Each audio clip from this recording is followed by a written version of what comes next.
All right, folks, good morning. Let's do a visual check to make sure that everything is not backwards. This is why I always have backwards videos, because all these, I think it's been like 2 weeks and none of the videos have been backwards. And then all of a sudden I'll get something and then, hey, everything on there is written backwards. I'm like, why? I don't ever tinker with it. The mysteries of the internet.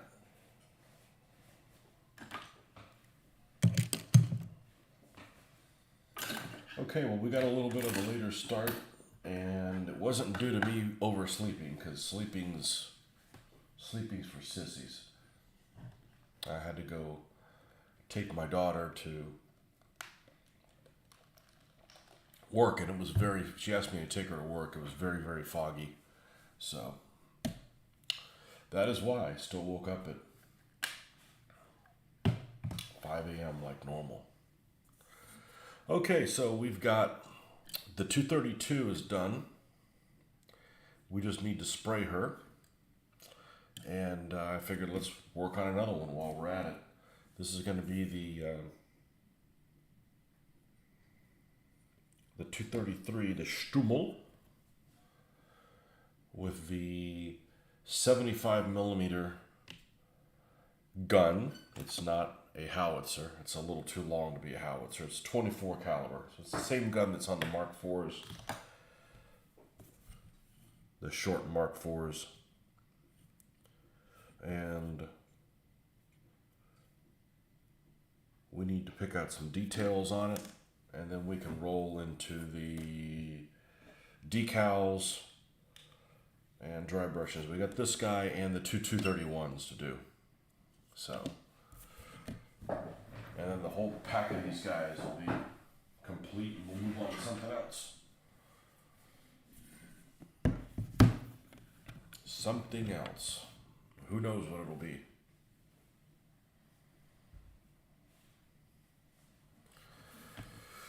Okay, at some point I got to do the American half tracks. I think I got 3 or 4 of them to do. I got all kinds of equipment and stuff to stick on the side of them. Make those. I like making the boring vehicles look interesting. You know, there's some vehicles that are more boring than others. Certainly, anything that involves camouflage or intricate stuff like that is a little bit more interesting, more varied. All right, let's get the brush that we like to use for. Well, I'm not going to find it without glasses, am I?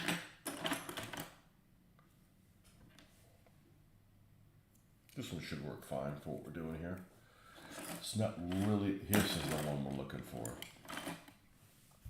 All right.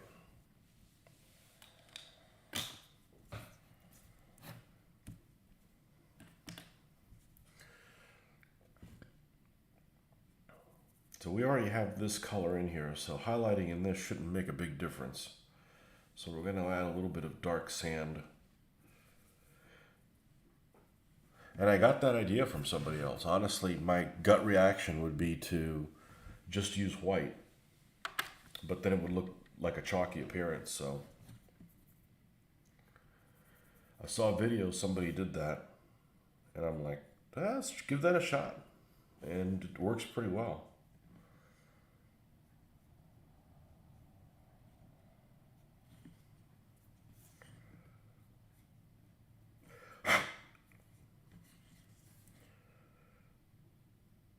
And I saw a picture of this vehicle recently, and the inside of it is not light beige like most interiors of German vehicles are.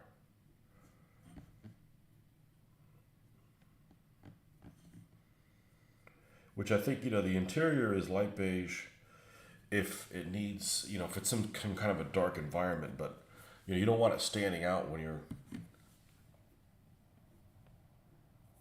flying over it. Somebody was asking me that why did the Germans paint their vehicles gray? And I came across it. To me, I thought they looked better. It looks better with their uniforms, but it was for black and white photography. Supposedly, they, you know, do an air recon. You can't see where the tanks are because they just kind of blend into everything. That's what I read somewhere. It might not be true, but it was in a book.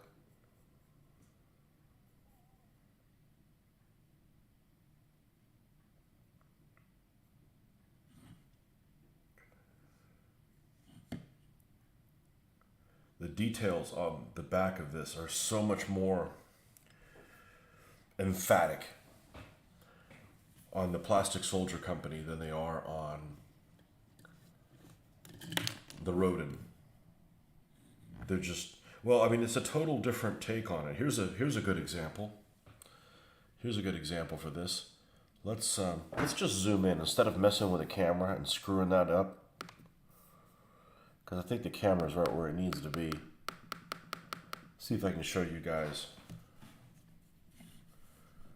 what I'm talking about here. Let's look at the rear engine deck. And these are damn near the same scale. Pretty darn close. And if you look at the rear engine deck here, you've got the access thing here for the engine.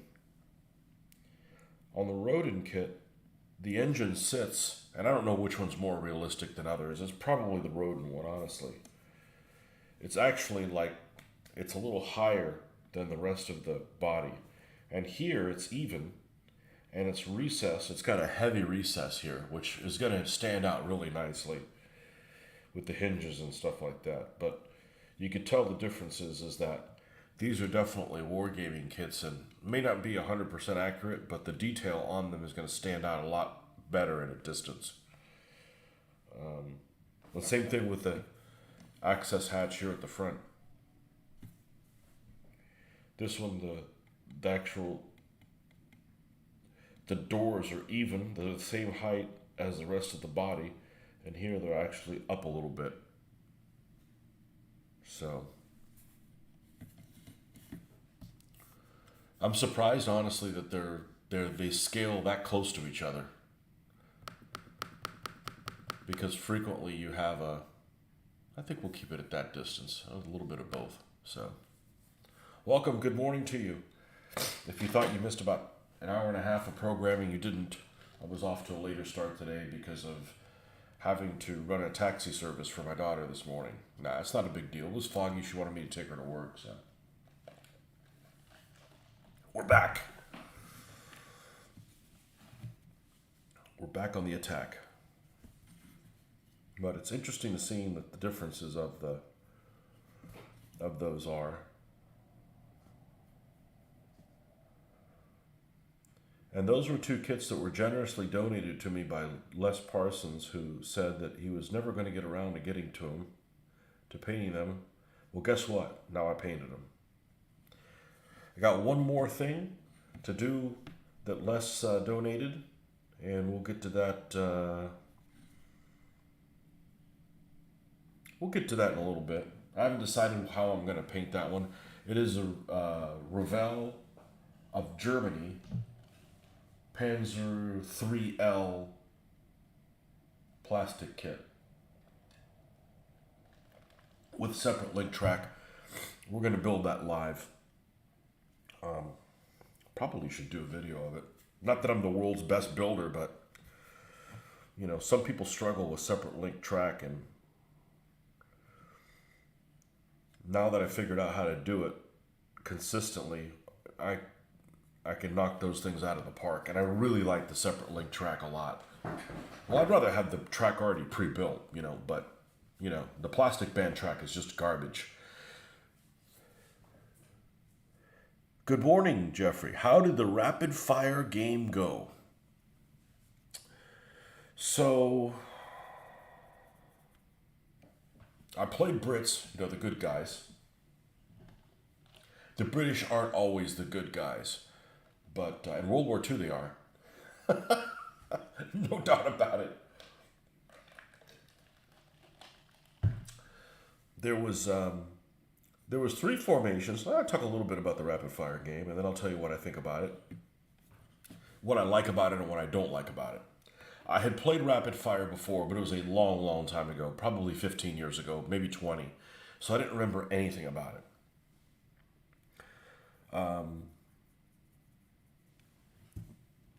I guess I should write myself notes so I don't forget to talk about something, but that's me just being scatterbrained sometimes. I don't like writing papers because I feel like I need to have analysis paralysis, but I don't mind talking about like in public about things as long as it's something you know what you're talking about, and if you have like an outline, so you don't skip things over and go about things all cattywampus. Is that an Australian word? Because it should be.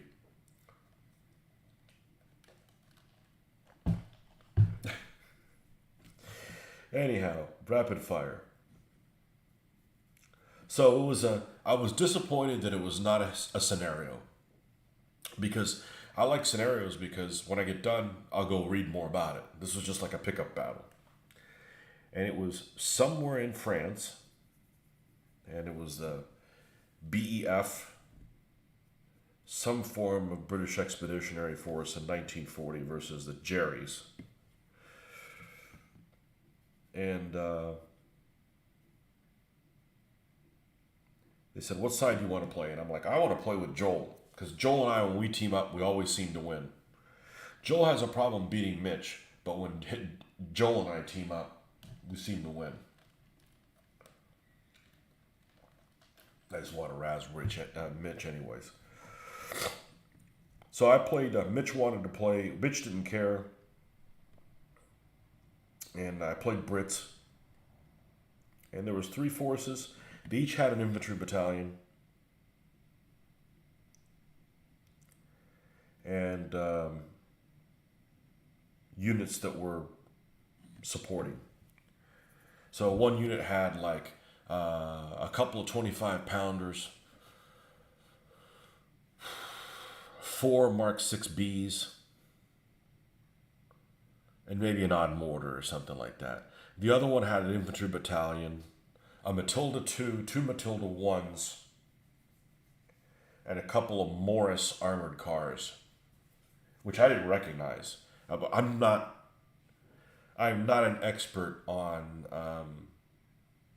1940 British. I just never really gamed that. It didn't last long enough, so haven't really been interested in it. Now the desert, that's something different. I like the desert. The desert went on for a longer period of time, but anyhow, didn't know about the Morris armored cars with a Boys anti-tank rifle in them. And then the other force had an infantry battalion. They called it infantry battalion. It seemed like it was more than an infantry battalion. I don't know.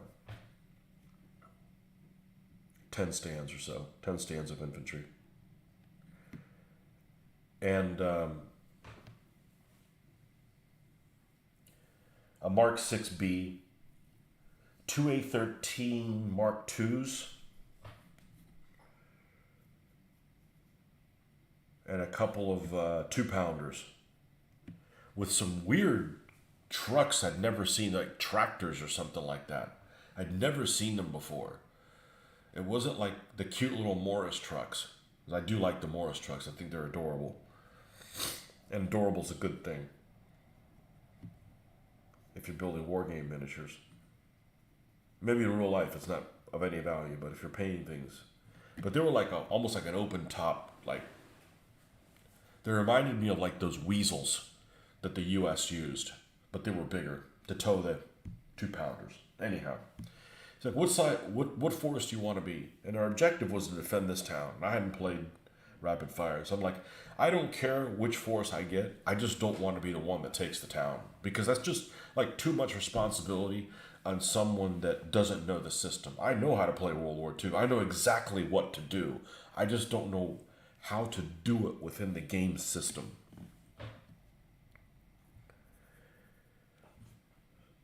And the timing of when to do this because the repercussions are that, because I've never played that game system before. If it was like a real time game, I know exactly what to do. You know, I've been in combat many times. Anyhow, so Joel ended up taking the Matildas because he was going to go for the town.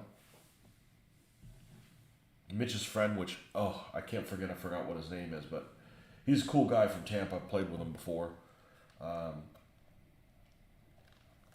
He took the left flank with the 25 pounders. And I got the cruisers doing the flanking maneuver on the side. I started off my usual rolling excruciatingly well, and my boys' anti-tank rifles. So I'm facing Mitch. They kind of have the similar type of thing. Mitch has an infantry company. He's got a 20. I don't know why they called it a door knocker. I've never called the 37 pack 35, 36. I've never called it a door knocker, but anyhow, they kept saying door knocker, door knocker, door knocker. Like, there's lots of guns that are that size. I don't know why that one would be considered less effective than any of the other ones, but anyhow, 37 millimeter. You had a 37 millimeter anti-tank gun, a couple of medium machine gun stands, and supported by a 222, a 231 6 rad, which is a vehicle I don't ever get to use because I don't war game that early. This thing with only 6 wheels. Obviously not this thing because this has got a 75 millimeter gun, but this thing with 6 wheels. A Panzer 1, a Panzer 3 E, I think it was an E, might have been a D. 37 millimeter cannon anyways. And a Panzer 4 C. I didn't check to see what it was, but it wasn't a D because the D has the front plate that's zigzagged. So an earlier one than that.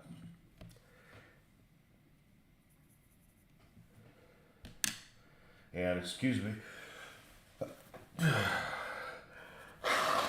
Still fighting with the sinuses. I feel fine. I just sound like, I'm seasick probably. Even though I don't know what it is. I think it's all the damn pollen that we have. It's terrible this year. So I did really well initially, and then all of his stuff came to bear, and then I just got hosed. So I got hit. I got mauled pretty bad, but I did take some. Make him take some casualties in the town held. So we ended up winning, but it was okay. It's what I liked about it. It's not a game that scratches my World War II itch. It might have been a dragon. I'd never heard of it before. He had all his things labeled on the bottoms, which I think was kind of unique. And normally it's not very useful because I know what all the vehicles are, but I didn't really pay much attention. It might have been a dragon. It had a weird name, whatever it was. Something I'd never heard before.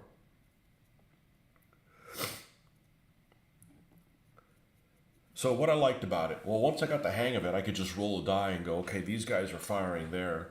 It was DBA-like in that everything was one die roll kind of thing. And you could just roll, and if you rolled a 1 or 2, you knew you didn't have to look at it anymore than that. I don't like that, you can pick off whoever you want for casualties and stuff. I don't know. Would I play it again? Absolutely.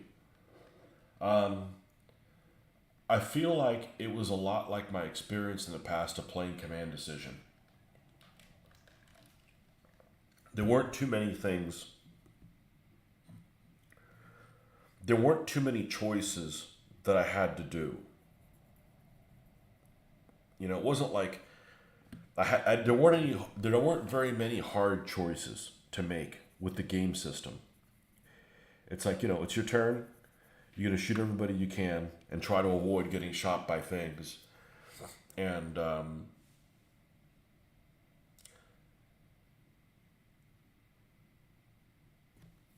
Mitch and I were kind of fighting our own battle, so we were ahead of what was going on in the other area because it was pretty cut and dry what we're doing on our end. But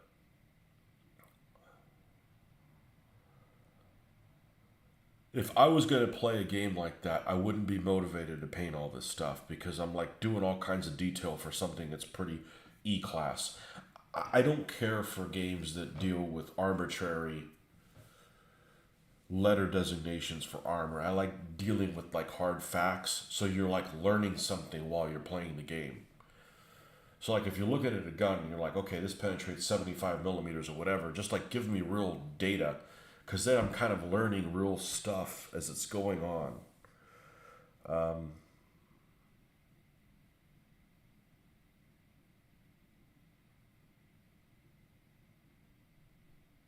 It was all right. It was okay.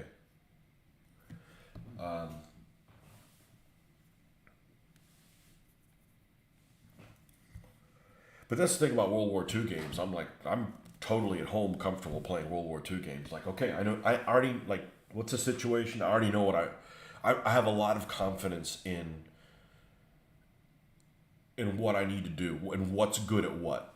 I just don't know like the phases. Like one thing that surprised me was it was very hard to spot the two machine gun stands, two medium machine gun stands, and the anti tank gun were kind of on my side, and I couldn't get to them because I either needed to get close enough to spot them, which would have been devastating to me, or I had to wait till they opened up.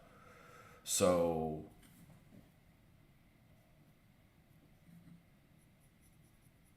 it was all right. It was all right.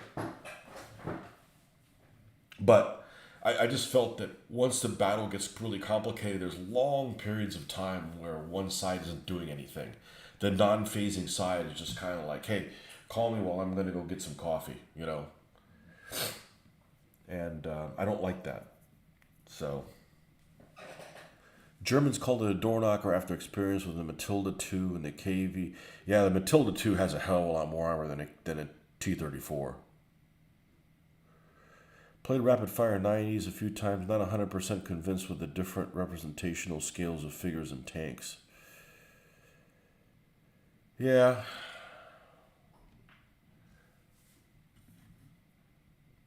Now, what I do like about it is, I do like the 1 to 5 scale.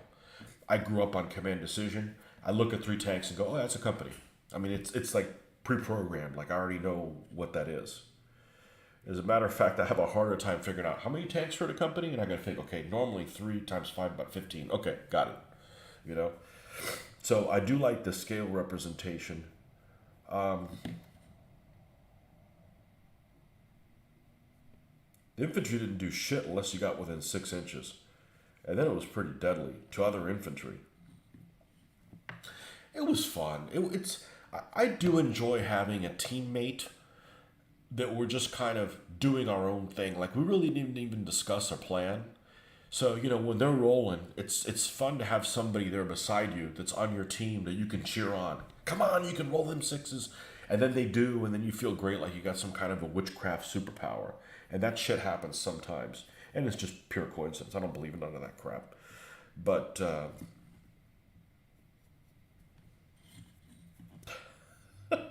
I do enjoy that because I don't watch any sports at all. So there's no other thing that I get that kind of cheering your buddy on kind of experience from. That camaraderie. So I do like that in war games. And if you're playing something like DBA, there's not somebody to cheer on because it's just one person per side. But so I do enjoy the multiple player games as long as it's not a shitload of planning. I don't like games that you spend an hour planning what you're going to do and then something goes wrong die roll wise, like it always does. It's just part of the game, and then you wasted your planning time because it reminds me of things that go sideways at work. So I do like multiplayer games. I do like games where you can kind of get a general idea what you're going to do, but this hard planning, I don't enjoy shit like that. That's why I hate Big Battle DBA. Big Battle DBA is, you'd come in and you'd set up your forces and break down each one of them, and this command's going to have that's just too much. I like to wing things a little bit more, and it's just because things go sideways, and it reminds me of work where you have to do planning, you're forced to do it, and problems just arise. There's nothing you can do about it. Picked up rapid fire reloaded rules, blitzkrieg scenarios, plan to use my 6mm stuff. Yeah, if I was going to do that 1 to 5 scale, I would put them on stands, and I would put multiple vehicles on a stand, and that would represent one tank. So you could still get the 1-to-1 look ish, even though you're removing the units of that's what I would do, But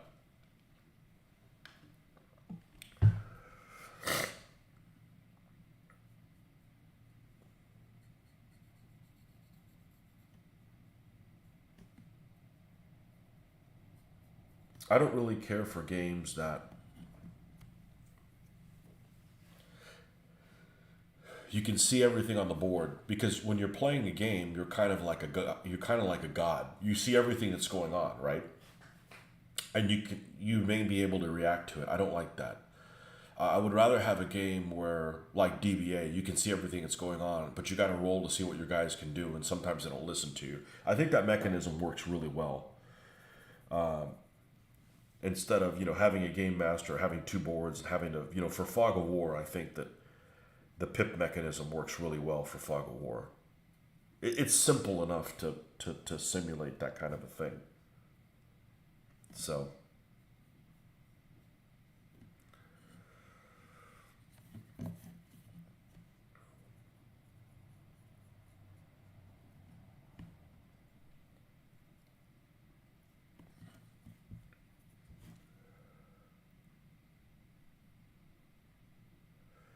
But just being a World War II nut,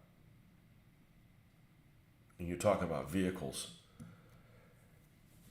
I want to play a game where a British squad behaves different than a German squad or an American squad. It just, obviously depends on the period, all the time. But, if you're running this, you have to play it different to optimize what they're good at, Not like it's an armored car. Well, which one?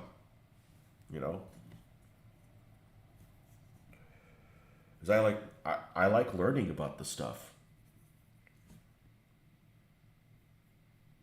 And if you play something that's a little too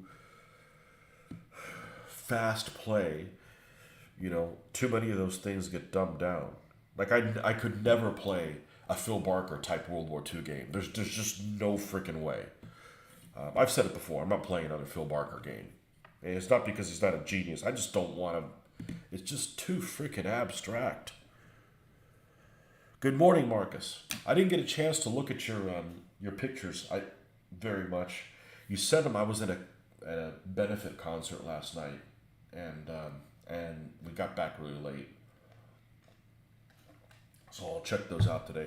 I did see enough that you were building some buildings, and then behind you is the skyline, or there was a building there in the city that you live in, and I was like, that's the opposite of where I live.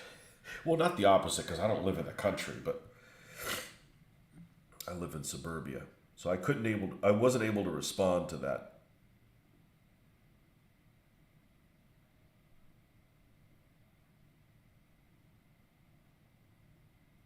But I got off to a little bit of a late start today because the daughter has to work today. She's still in high school, but she's doing volunteer hours at the hospital for her program. And it was extremely foggy. And she just asked me to drive her, so I did still wake up at my 5 o'clock time, like normal. We just started a little bit later by the time I got back. I had to start later because I couldn't have started earlier, and then I would have had to stop in the middle of it. Had like an hour break between the two things. So, you grew up with Featherstone Wise Grant World War II rules. You move to Airfix Guide rules, then Tactical Commander by Tabletop Games. Prefer 1-to-1 nuts. 4th edition is scratching my itch just now. Small apartment, but a nice hobby perch on 26th floor of a building. Looks like you get some pretty good light there. I'm fascinated by the architecture of New York City. I don't want to live there. And, you know, things that are easy are difficult there. But I thought it was really cool. And when I went, it sounds really weird. I couldn't wait to go outside and get the fresh air, because I know there's certain times of the year that it's probably stinky, but it wasn't when I went. And the heater was killing me. Oh my God, I can't believe, I hate the heater. I was feeling like this the whole time, and then I'd go outside and I was clear. So I couldn't wait to get outside.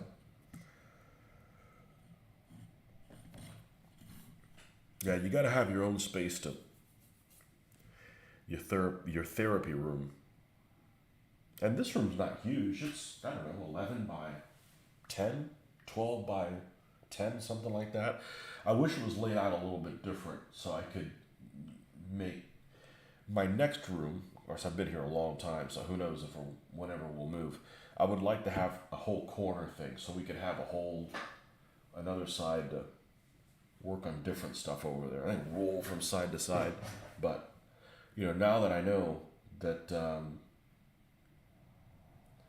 you know, after you have things, you kind of realize, okay, what works for you and what doesn't. Like, I like the couch, but it ends up catching things and it's in the middle of that wall, and there's 2 doors here, so this wall is not really useful, you know. I got a pretty good setup compared to some people. I'm not going to complain. So, ceiling fan, got to have a ceiling fan.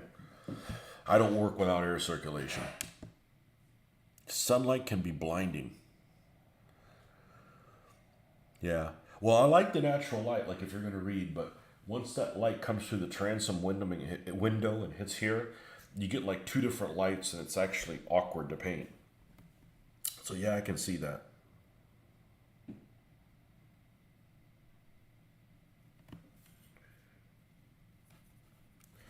I would not want New York. I would not want to go to New York City like the trip we just took, and it be raining. That would suck, because man, your roads are dirty. Just, but I'm not used to being in downtowns, and I don't want none of that stuff to splash up on me, if you know what I'm saying. But I really enjoyed it as a visitor.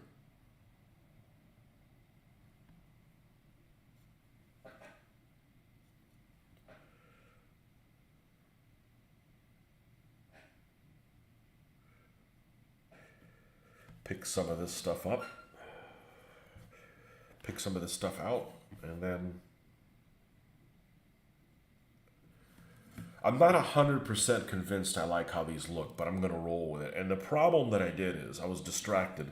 Is there's 2 colors here. Well, there's 3 colors here in the base. Okay, there's chocolate brown, and then the U.S. field drab, and then the Iraqi sand. And the colors that get dry brushed up are the field drab and the Iraqi sand. And what I did is I did too much of the field drab all the way up. So I'm fine where the color is. I would have liked lighter colors up here instead of as dark as it is. It's kind of a little more clay-like than I would have liked. But it's fine. It's, you know, it's okay. If anything's going to be dirty, it's these guys kicking stuff around. It's just not what I had envisioned as much. So it just means I'll have to paint more vehicles to. I'm not going to unpaint it. I need to paint more vehicles to get them to look right? So I need to be conscious of that a little bit more. It's all good.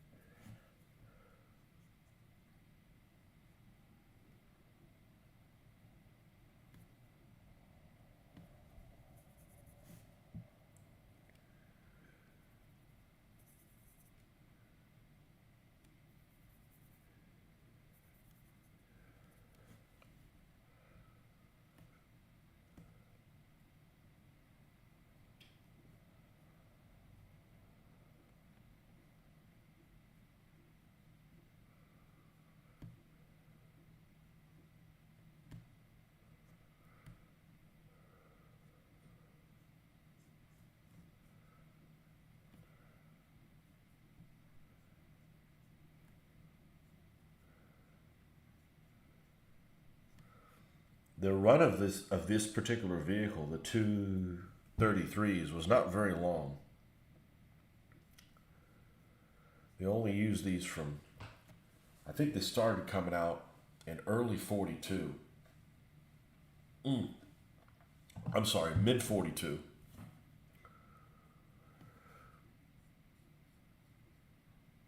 I want to say like August through early 43. So if you're going to use one for the Africa Corps, you may be able to squeeze it in Alamein. Otherwise, they're freaking Tunisia vehicles. So they're not really useful for the Africa Corps stuff that I want to do because I like to do the 1941 stuff. I'm more interested in the Africa Corps in 41. And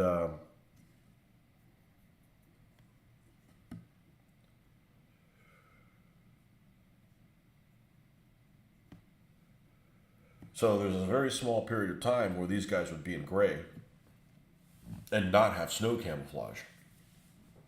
August to, I guess, October.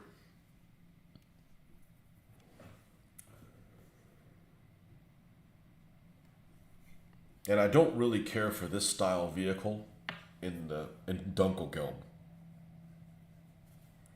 Meaning, if I'm going to do it in Dunkelgelb, I'm going to make the 234 series. These just look, they look weird in yellow to me.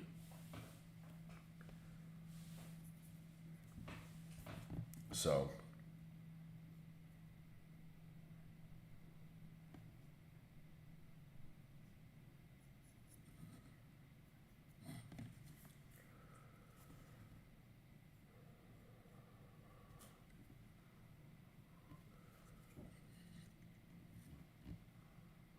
oh, this one actually has actual headlights. Not the little slit things. Good. We get to practice doing our headlights. What did I do? I still need to practice on doing headlights. I can improve on that. But I kicked it out of the park with the Opel Blitz trucks. I think that they turned out really, really well. Or I should say, I'm really happy with how they turned out. That's ultimately what's important is are you, the creator, happy with how they turned out? Because if you're not, you go into a morale tailspin. You're like, I don't want to paint this stuff anymore. It didn't turn out how I wanted it to. But the Opel Blitz trucks really, I don't know what it is. I painted them all the same type of style. They seem to shine on that. So maybe this will be another shiner.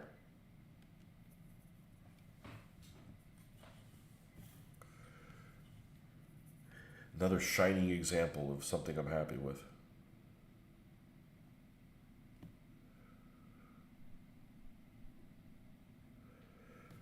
And it does make a difference, even though a lot of this is going to get covered up with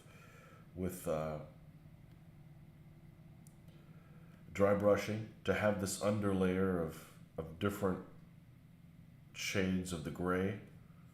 It does come through, and it does add, some interest.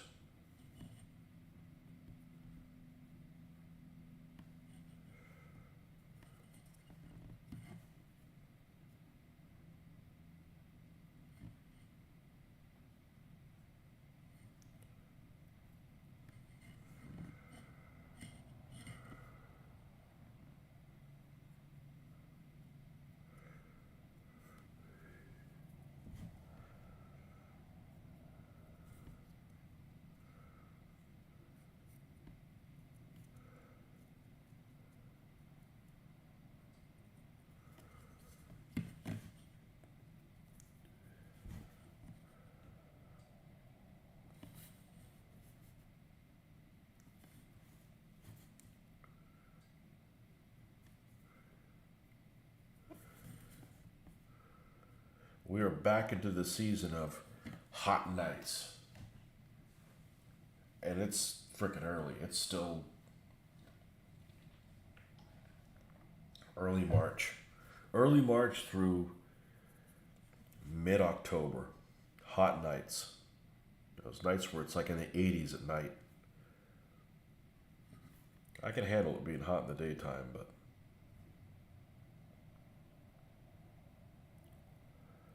hot at night and no breeze.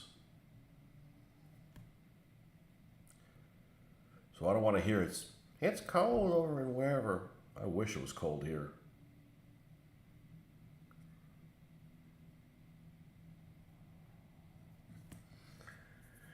Swamp bass season.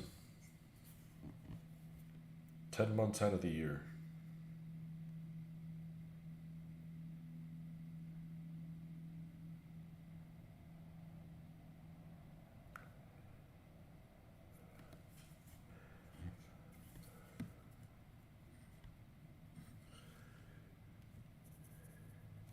Yeah, so some of the vehicles that Joel had.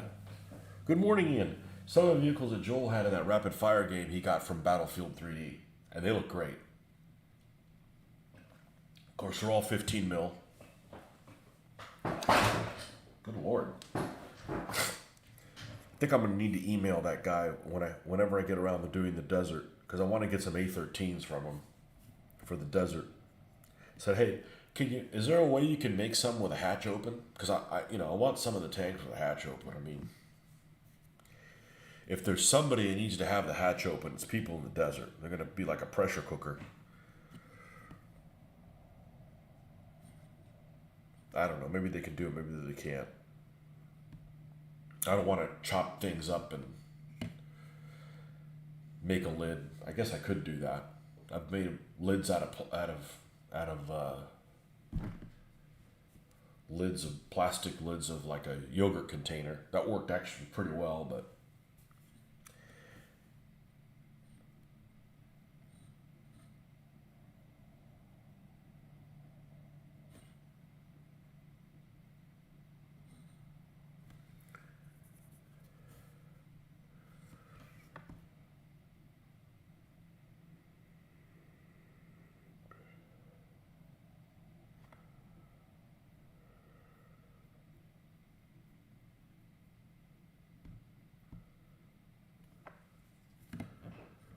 (40°F here now in central England.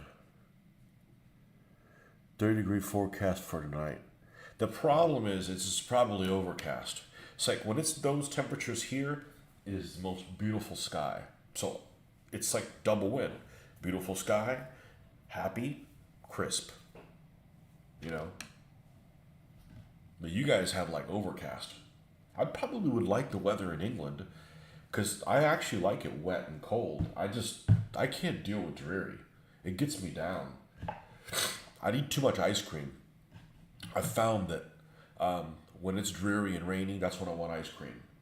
You know, to pick me up.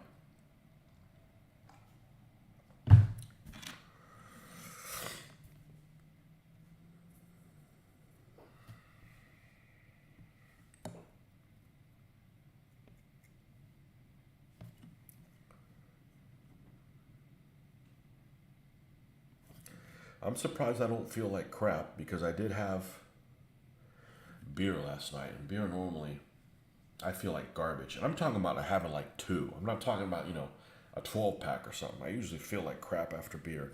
But it was a cash bar and they didn't have any liquor.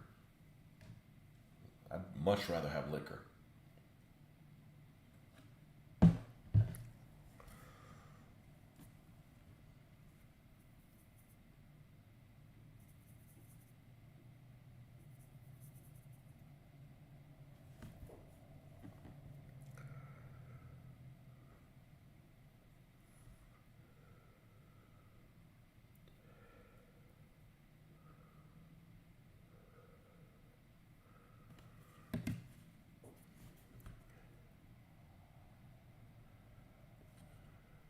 But I do love the rapid fire books with the little diagrams of the figures and stuff, and I like that scale. You're eating ice cream right now.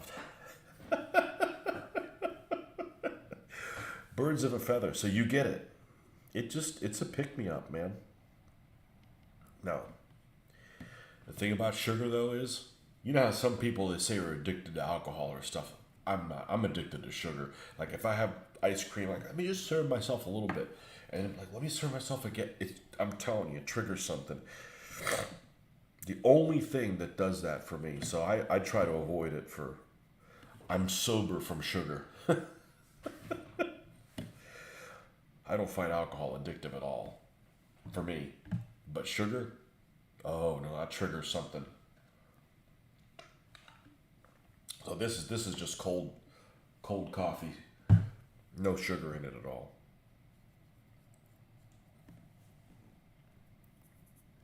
Man, I took the sinus medicine. I feel like I'm getting more stopped up. Well, I may sound like garbage, but I feel fine, so. I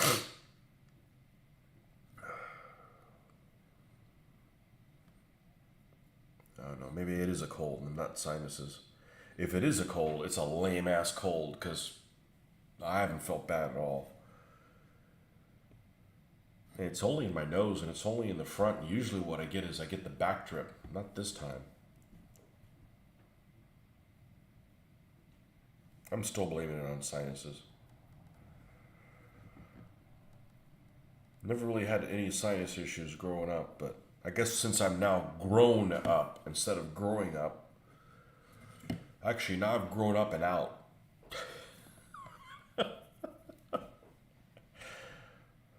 Ah, I'm still a gamer size medium.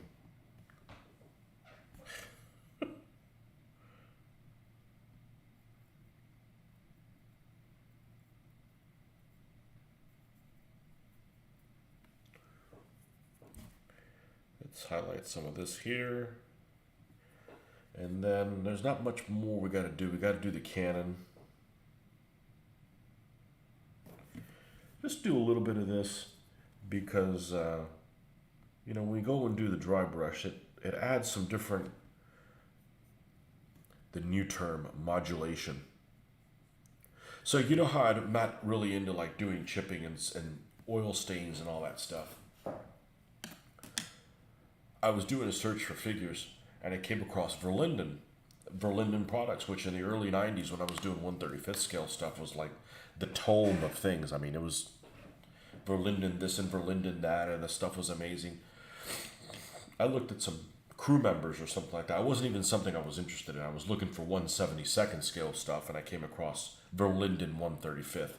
And of course, their packaging is incredible, and they have some beautifully painted figures on there. I think it was like crewman for like a panther or something like that. So it was a panther they were sitting on in the background, focused on the crew. You could make out the back of the panther that they were popping out of. They were crewing. And the panther did not have any chipping at all. I mean, it still was weathered, but it's still chipping. So I'm just thinking, I'm old school, which I seem to use all the time. I don't ever feel old, but I am proud of saying that I am old school,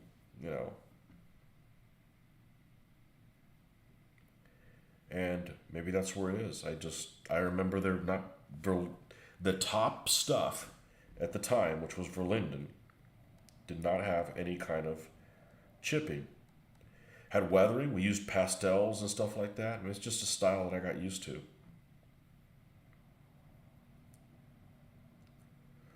But there's just some styles that appeal to some people and some that don't. There's a guy on there, I'm trying to think, I always get this guy's name wrong. But I did a search for, I was watching the video by Tick on City Rizet, and he does a Crusader series. It's like 8 hours long on YouTube. And so I looked up City Rizet. I want to see if there was any pictures or stuff like that. And I come across one of the most inspirational painters for war game stuff, in my opinion. And I get this guy's name wrong all the time. As a matter of fact, I'm not going to attempt to tell you who it is because I probably get it wrong. But if you look up at City Rosé, this guy has a scenario that's just, it's absolutely beautiful. If I saw that, I'd be like, I got to play this game. I don't care what rules you use. I got to play it. And I actually don't know what rules he uses. But this entire setup of it's Africa, it's like a 1 to 5 scale game. So it's got to be like rapid fire or something like that. And of course, he's from the UK, you know, where all the... I love the painting style that many painters use in the UK. I think there's just... I don't know what it is, but that stuff really appeals to me. The painting style.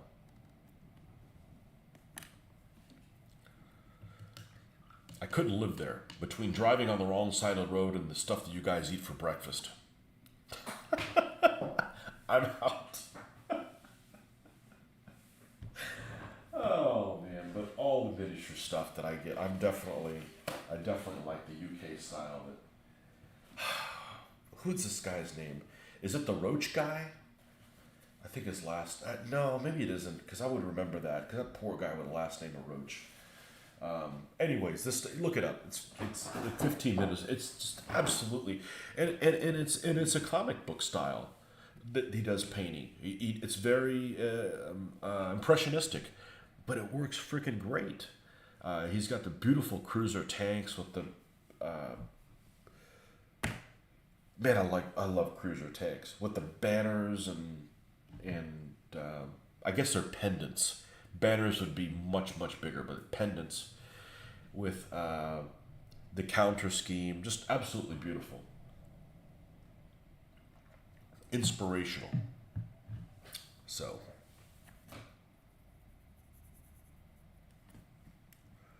I love his style, and he's done other stuff before, and I really like his painting style. And it's not realistic. Like, I'm not going for uber realistic. I just want, I mean, you got to make dirty vehicles because they're freaking dirty, okay? But I don't want to do oil stains. I mean, I can't spend 20 hours on one vehicle. I'd never get anything done. So, and that particular person's I really like. I don't think any of his vehicles really have any weathering on them, but it really works, the style that it is. So,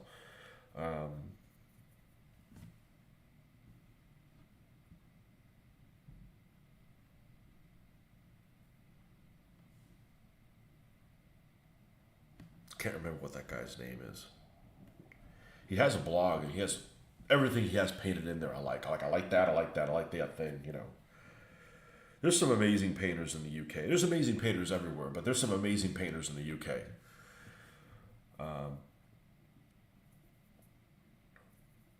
And you know how you know somebody is an amazing painter?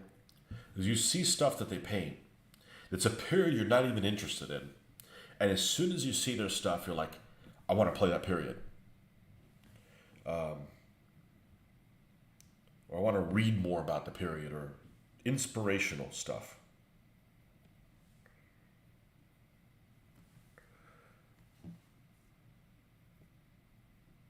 And one of those guys on there is the guy that runs the whole,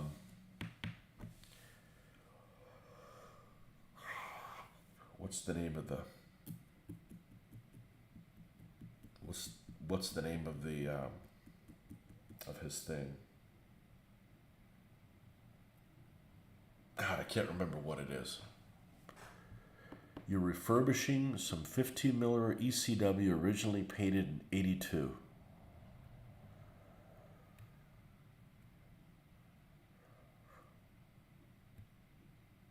I wasn't painting anything in 82. I might have painted that Bismarck and that Airfix Bismarck with oil paints in about 82. That was a disaster. Took like 3 weeks to dry.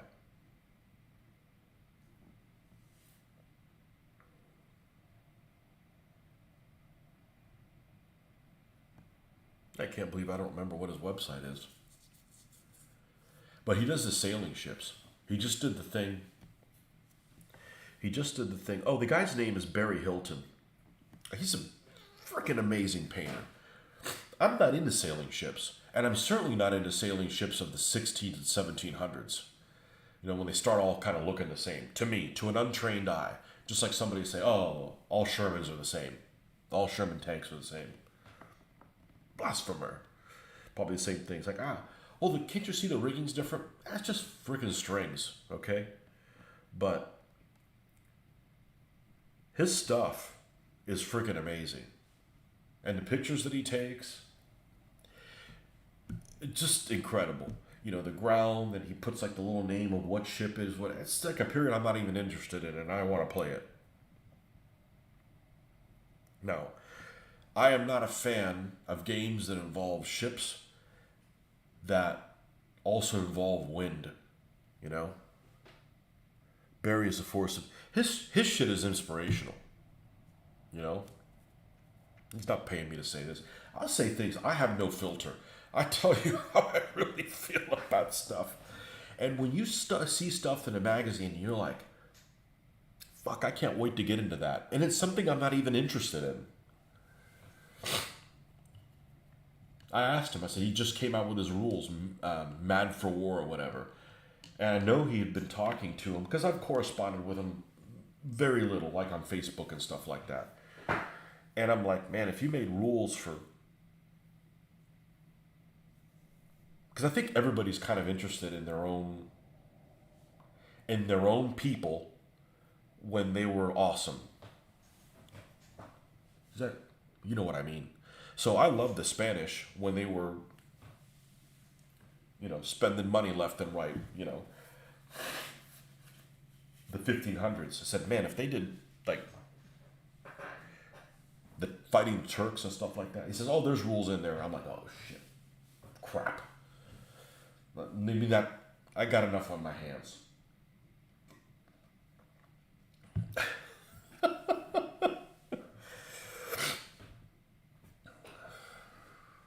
Right? Don't most people like playing stuff when their people are kind of at the top of their game? I mean, it makes sense. I mean, unless you don't like who your people are. I had one guy who used to come on here one time, and he was, I think he was a DBA. He was painting DBA stuff or looking at getting DBA stuff, and he didn't like who's. He was like half something and half something else. He didn't like half of what he was. I'm like, that's kind of weird, but okay. And I think everybody's proud of who they are because you don't. Might as well be. You don't have a choice. You don't get to pick where you're hatched or who your mother is. So you might as well just roll with it. But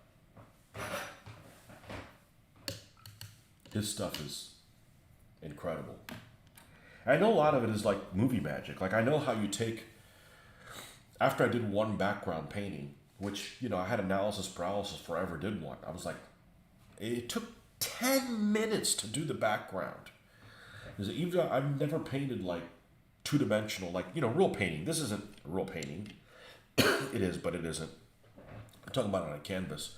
You just get analysis paralysis. What if I fuck up? What if I don't need this? So I watched a couple videos on YouTube, and I'm like, all right, let me just follow it, and I will pick up some basic skills in making some mistakes. And the first one I did came out like great, you know, because I've been painting for 35 years. I just haven't painted that. And I used craft paint, and, you know, with the backgrounds that he does, and, you know, you cut things out so it looks like, what I'm really, really, really, really, really bad at is taking photographs. And I just feel like it doesn't deserve the attention that it takes. You know, the cameras are so automated that I just feel like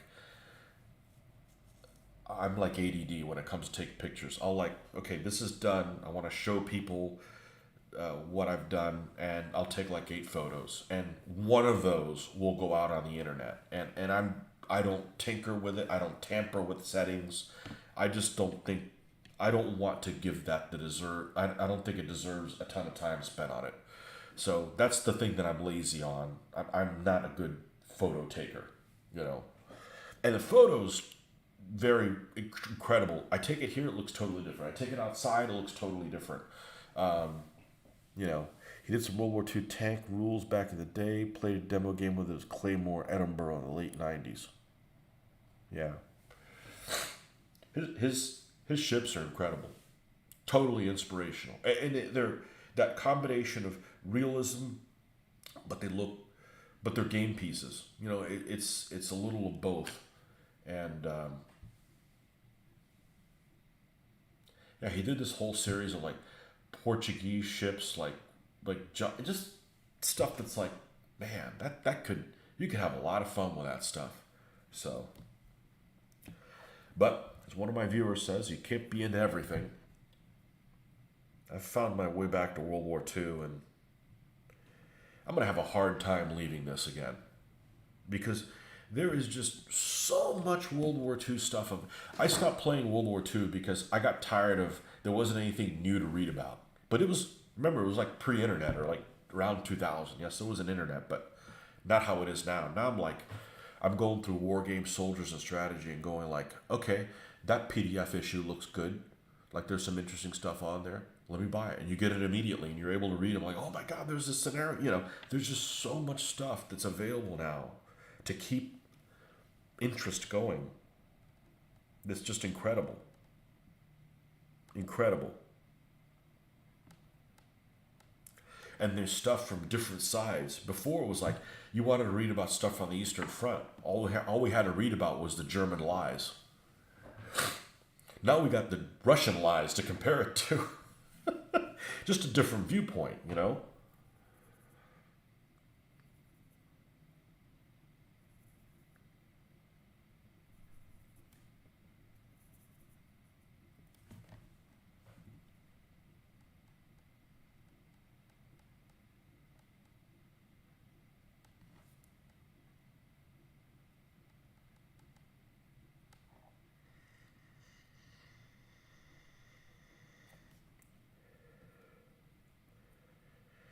You know, gaming has always been about learning.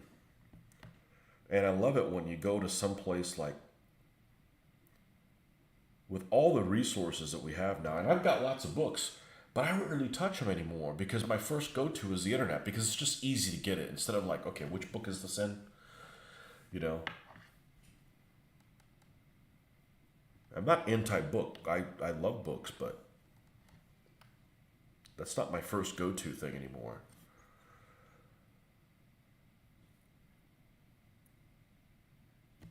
Okay, let's put some discolorations there, and I think we're good with this. Oh, we didn't do anything on the tire back here.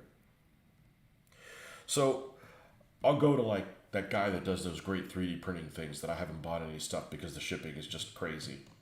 Damn it. Should have happened before that whole Presto change up thing.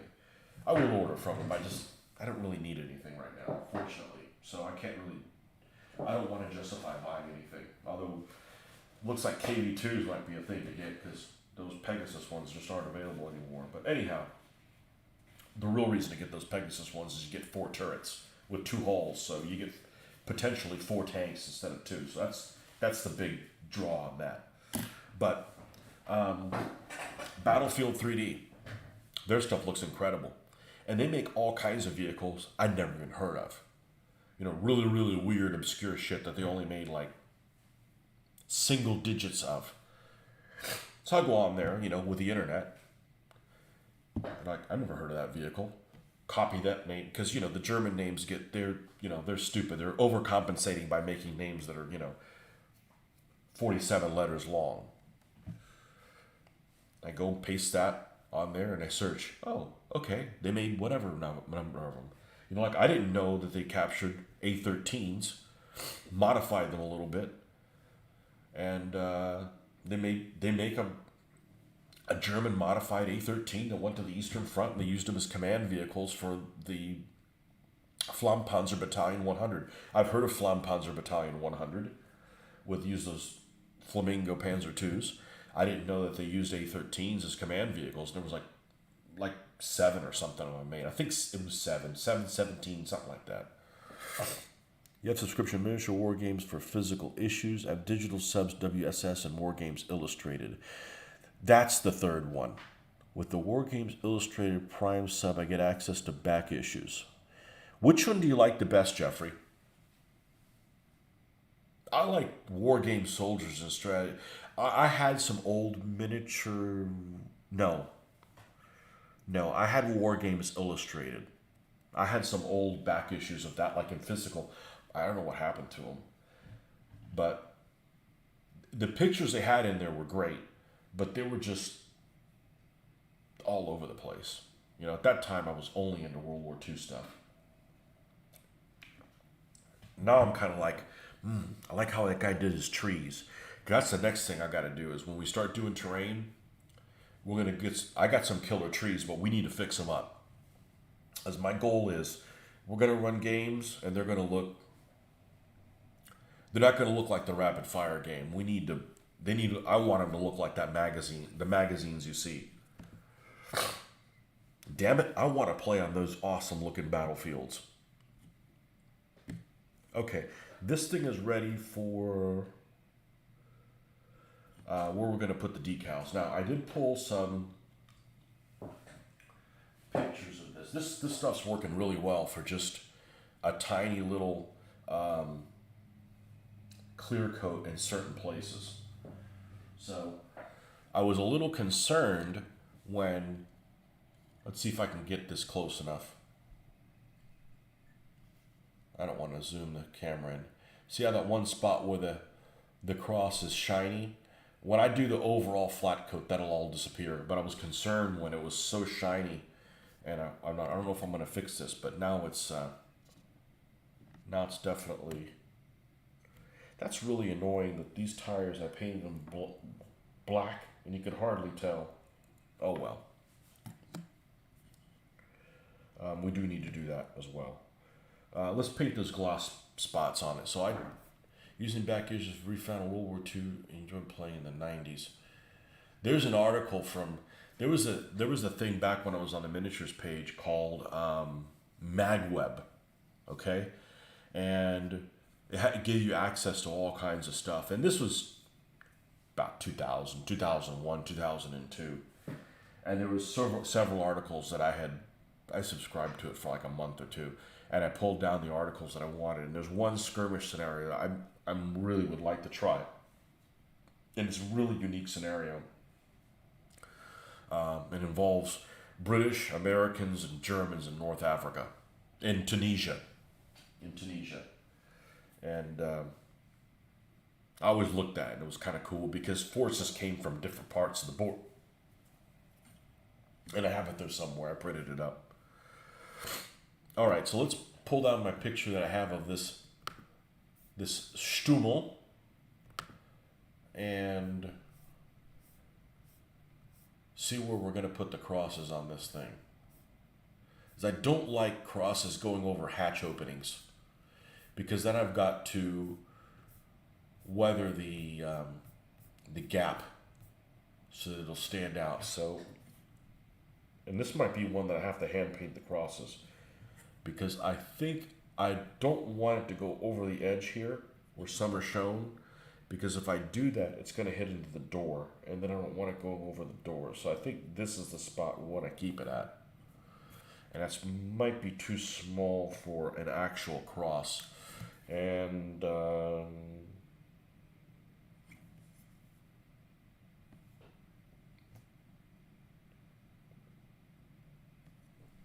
where's one of these has it on the front? Yeah, this one. All right, so we're going to do a gloss point here, and we're going to gloss up this in case I change my mind, and put it here instead. All right, so let's get the floor care, and one of these that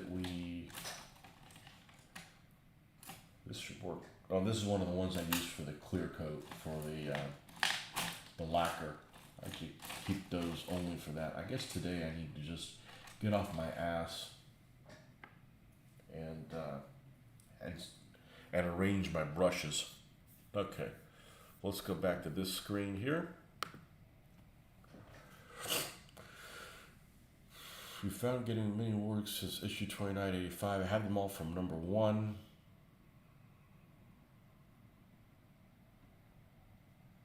Miniature War Games.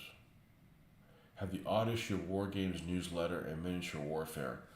You know which one I thought was a pretty good magazine?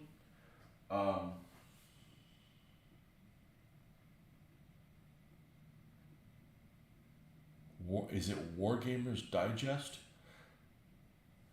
That one had like scenarios and stuff in it, but it was all like black and white. I got a couple episodes from like '86 or something like that. But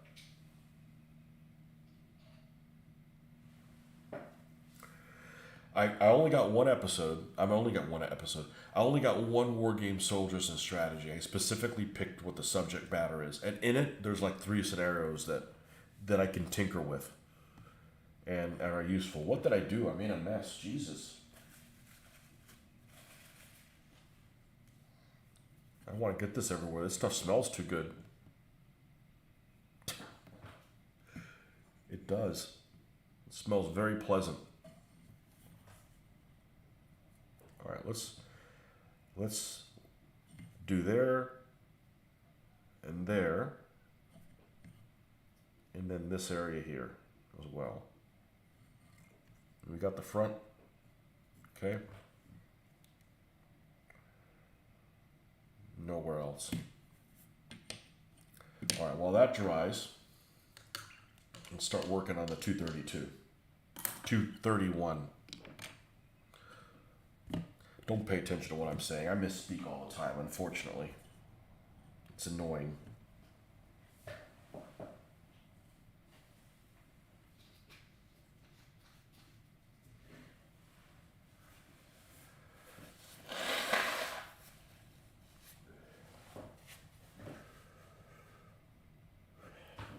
Yeah. Something digest. I got an episode of it. I got an issue of it. Well, I'm thinking about it. I'll pull it out.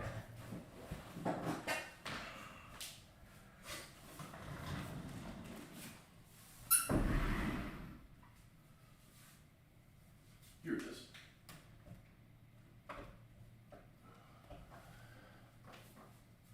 Military Digest. Well, this one's a 96, and I got the other ones, I guess, the 86. I'm not even sure how I even got this. This is a pretty decent magazine.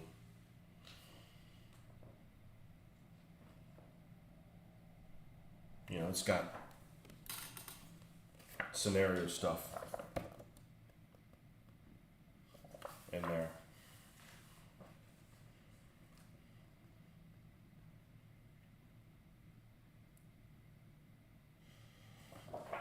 It's all got black and white kind of stuff.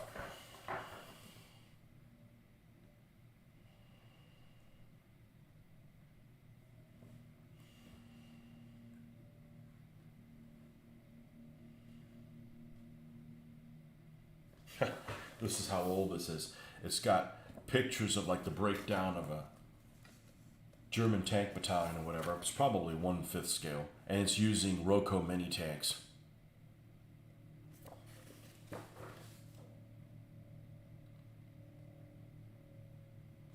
Which lack a ton of detail.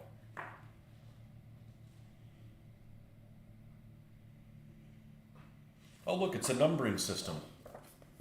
I was just talking about that the other day. The numbering system. Somebody says, hey, you should do a video on numbering. I'm like, I looked up the other day. There's people that already have one, and it's better done than I would. Mine would be more fun.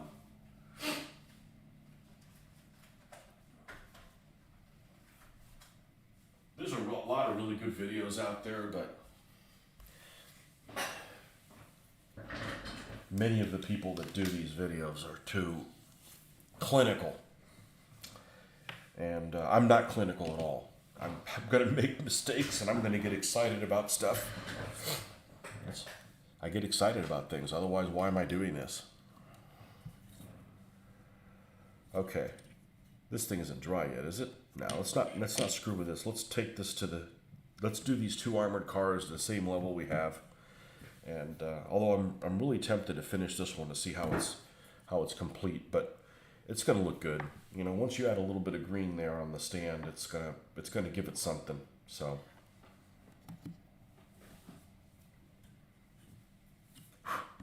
All right. We need more substance of these colors here.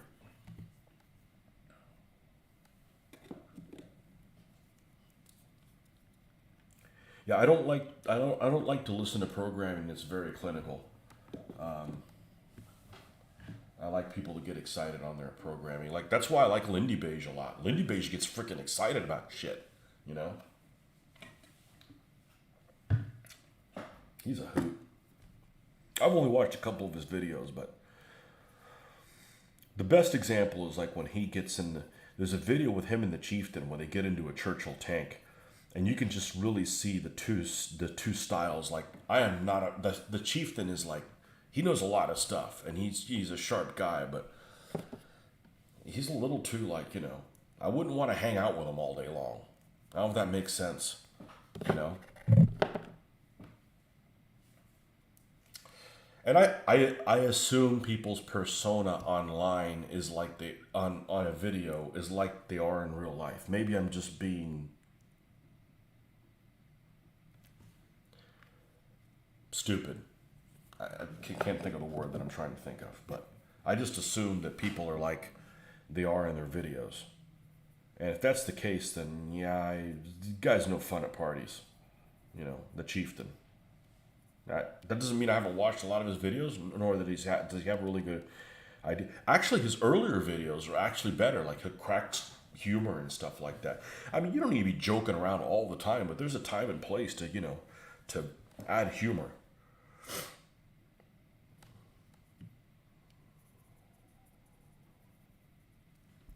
Hey, Kevin, welcome back.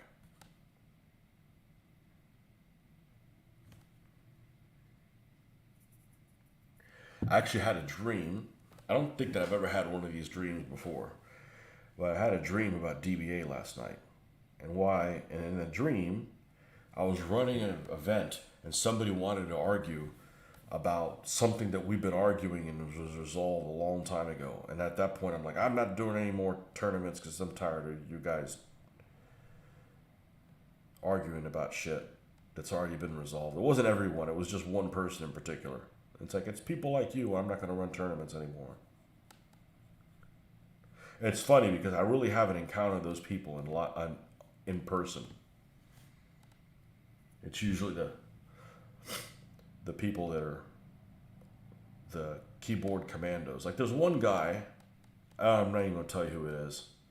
I actually don't know what their real name is. They use a handle or they're hiding behind a handle. And I don't think this person's played much of the rule set. But every time they post something, it's a problem with the rules. Like, dude, you haven't even played like 50 games where you could this works, this doesn't work, or whatever. And the guy's constantly like, they got this wrong, they got this other thing. I'm like, okay, you're basing that on how many games? You know? I don't know. It's funny that I had a dream about that.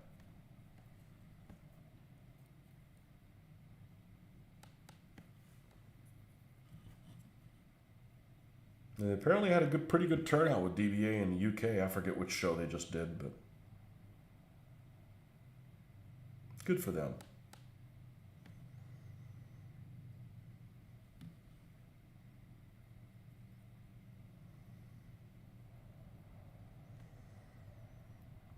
I just don't want to put my all into a game where I got to make excuses for the author.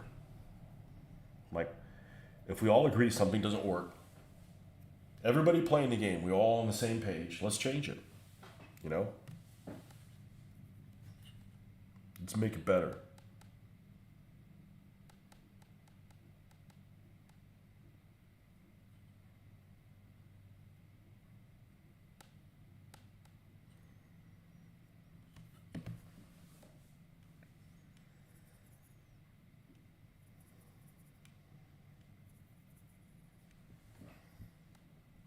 And I'm not one of those people. It's like, oh, well, you're just changing everything. Like, look, we played this game by the book for 18 freaking years.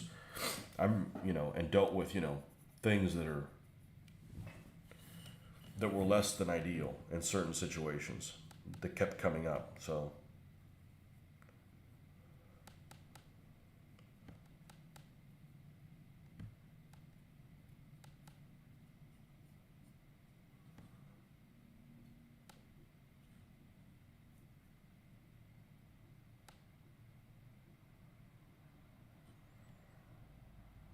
It's not like we're changing stuff without a frame of reference.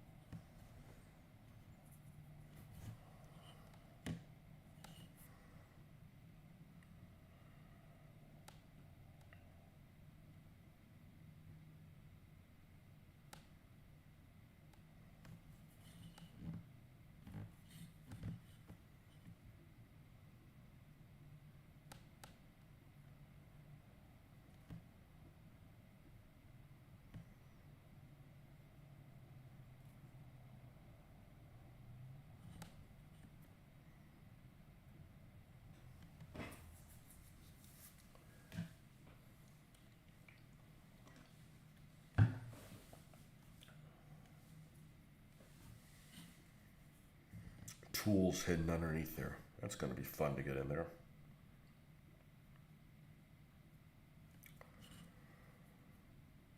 I'm looking forward to painting these headlights. That just adds a little bit of something to them.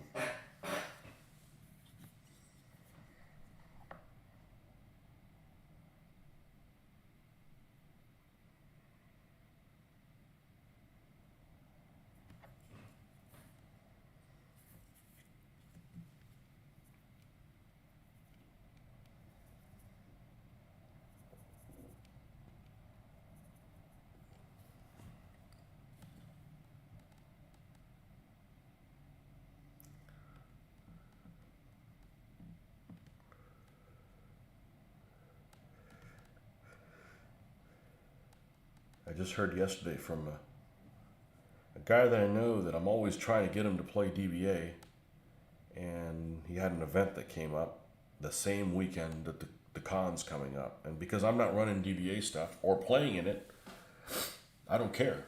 It's not like, oh shit, we lost that other guy. Because, you know, it's always a struggle to get to about 10 to 12 players. Because we got probably 20 people that'll come and play.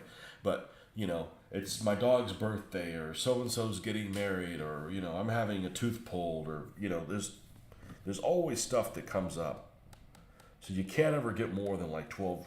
I think 12 people's the most we've had in recent years.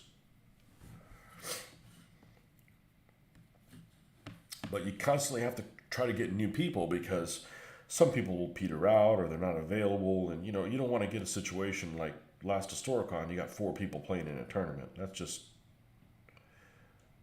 unsatisfying. It'll work, but it's just unsatisfying.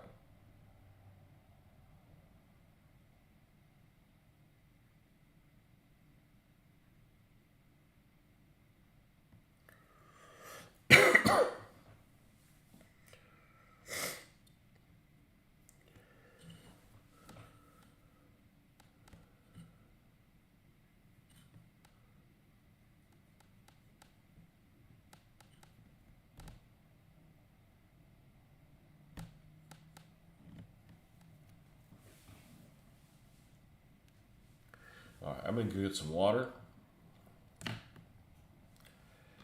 Go use the little boy's room. I'll be right back. I'm not even gonna pause the screen. Be right back, folks.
Well, my little cup holder over here is working really well.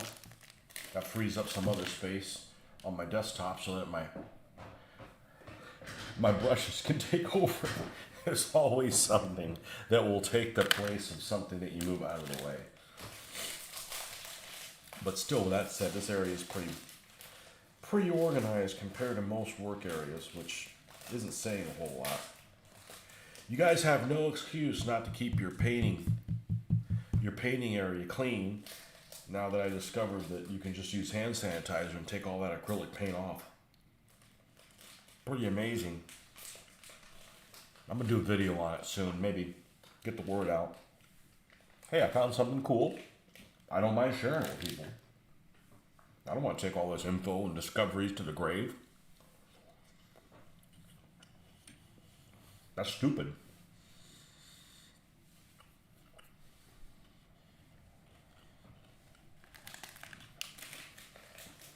Got really hungry, sorry.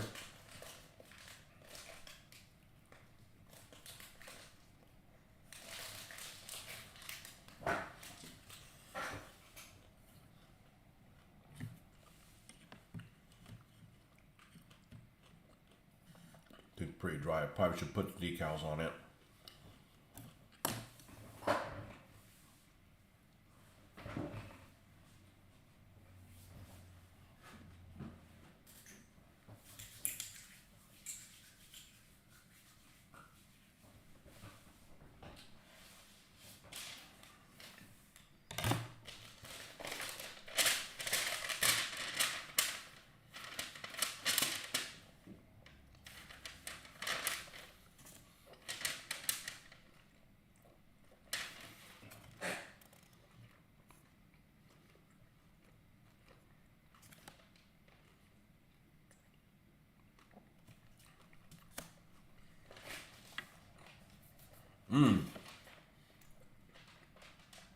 That's the Hanuman.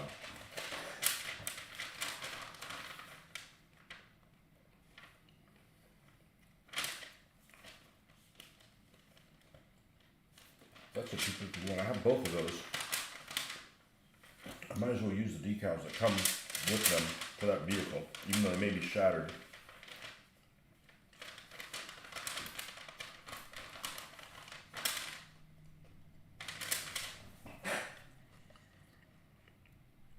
Those are pretty little. That might actually work. Let's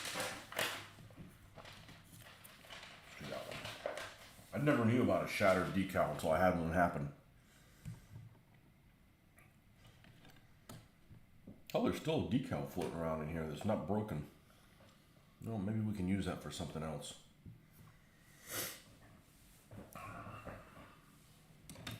I don't think there's enough water in there, is there? Damn it. See if I can get away with something.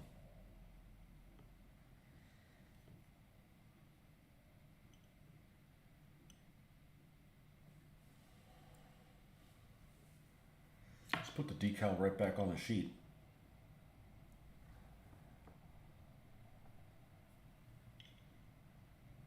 Yeah, this thing like shattered. That one's no good. I don't know that that one's much good either, because it's kind of broken. But we'll set that off to the side, see if that dries, and we can bring it back to life a little later. The Decal Necromancer. All right, let me get myself some water. Be back in a moment.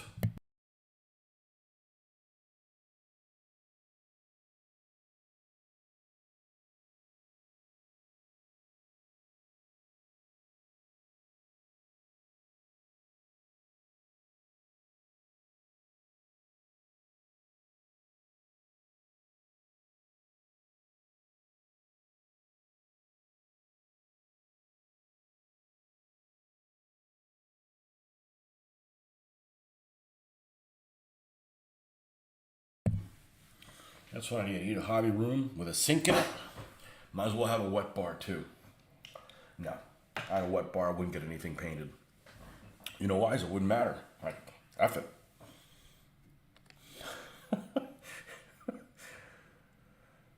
I don't want to use the two-part crosses. That's annoying to put a white cross and then putting a black one on top of it. It just added an extra unnecessary step. Okay, this one's a little bit later, so we're going to use these fatter crosses.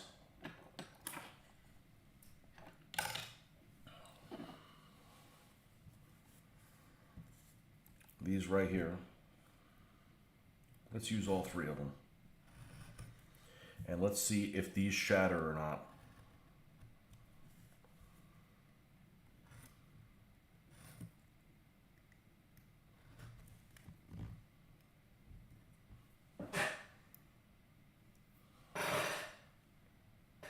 Let these things percolate for a little bit. Get this. This actually is really handy that these microscale decals came in this envelope. It gives me a handy place to put all my German ones. As the German ones, I got one for the Americans and one's for the Russians. So helps keep them separated.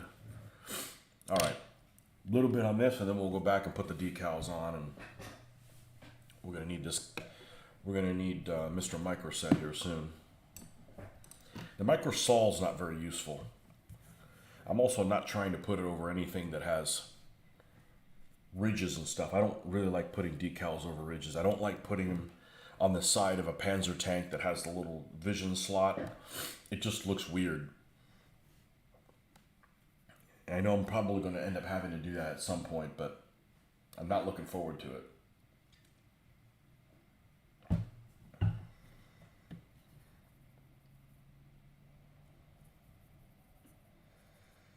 It doesn't look right when I see it.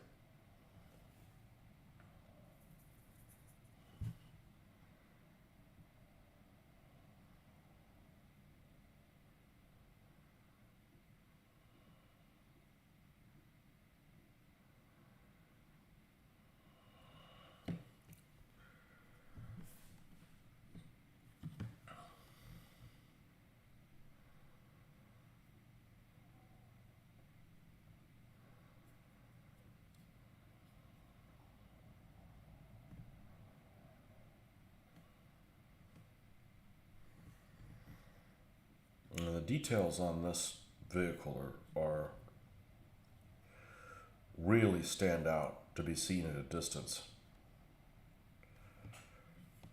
The tread on the tires,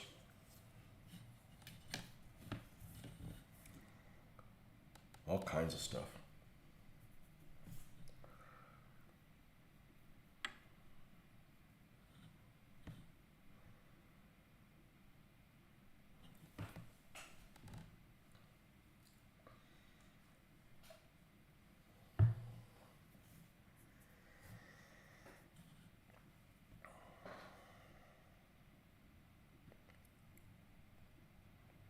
I took my morning pills there when I grabbed something to eat. And I pretty much have a cast iron stomach, or I've had one in the past. But man, taking all those pills just gets them upset for a while. I probably shouldn't be taking 5 things at once, but you know, a fish oil and a vitamin D3 and what are the other ones? My psoriasis medication.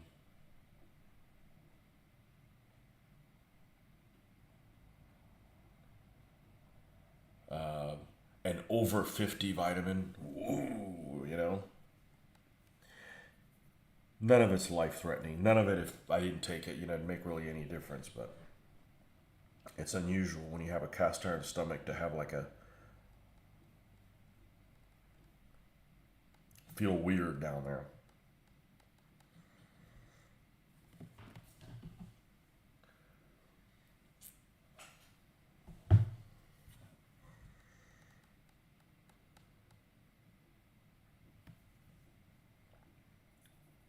If I don't take them all at once, they'll get forgotten. So, not that big of a deal. It's not like I've thrown up or anything.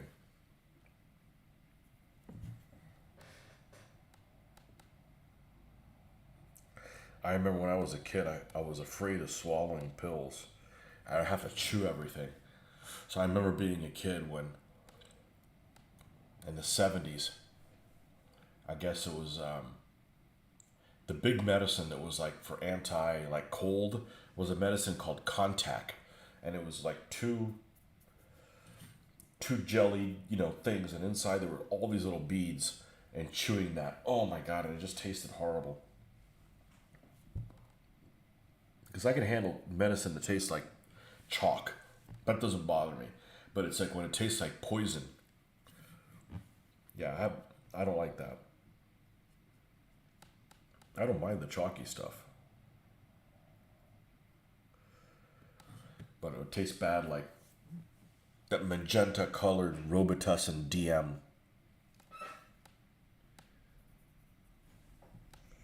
Man, I hated that stuff. The worst tasting medicine growing up.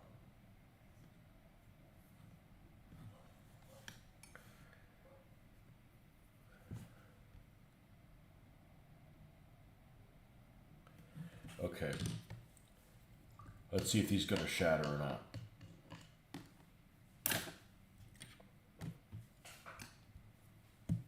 I never had this happen until I use these decals that are very, very old.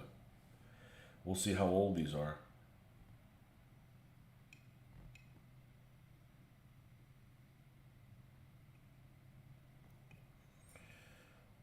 Let's do this differently. Let's try doing it this way. Oh, stay on there. Oh, no. Oh, one escaped.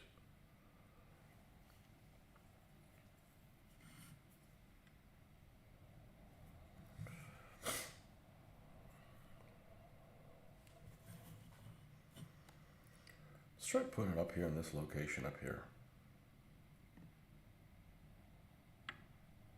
Ah, already screwing up.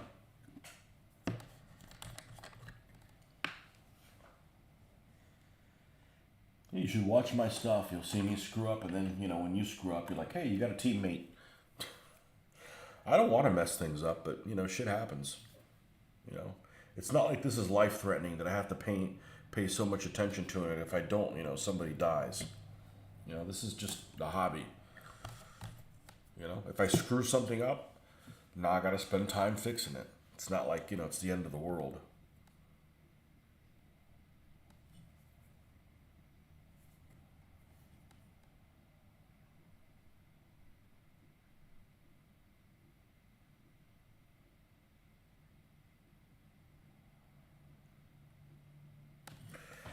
I think it fits in there just fine.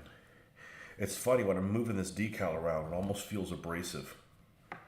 Like if I looked at this decal with a micro scope, it would look almost like sandpaper like.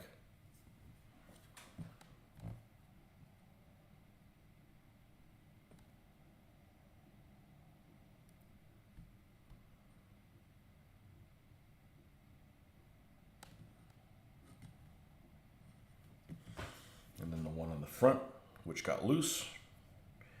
These decals are thicker. It's the ones that were really thin that were just getting away from you. And this is going to need some moisture that pulled off. Let's grab a tiny little corner of this. And suck some of that moisture out. There we go.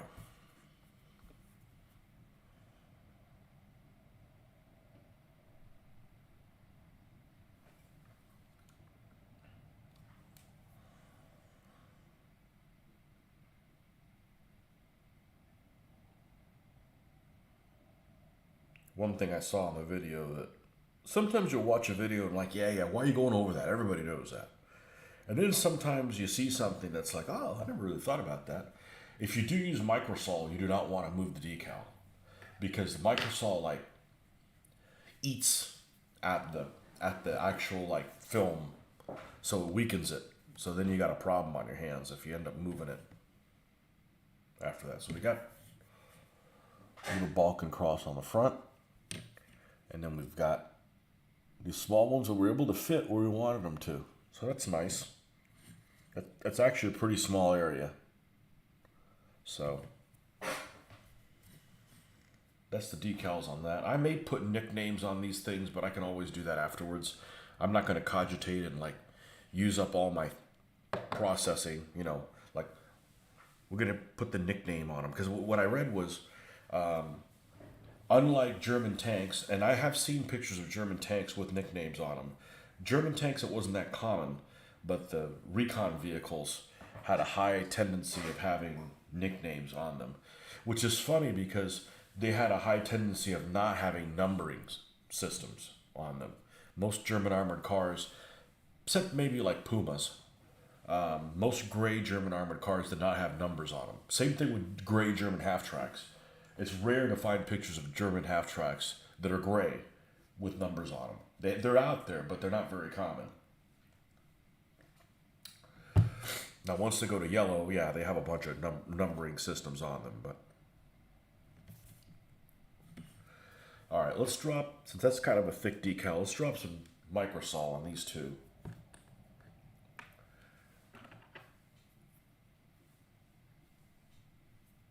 I'm going to use this thing so it's nice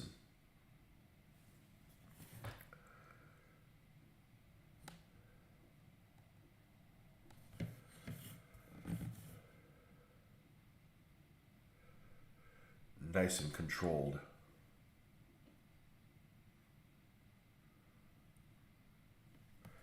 All right, let's leave this guy alone. Just pretend he's not there. I would much rather just work on one vehicle at a time, but unlike my 15mm painting, there's a lot of like hopping around, wait for this to dry kind of steps, and it's beneficial to keep the ball rolling by working on multiple things at the same time. Oh, my preference is to do one thing, finish that, move on to something else.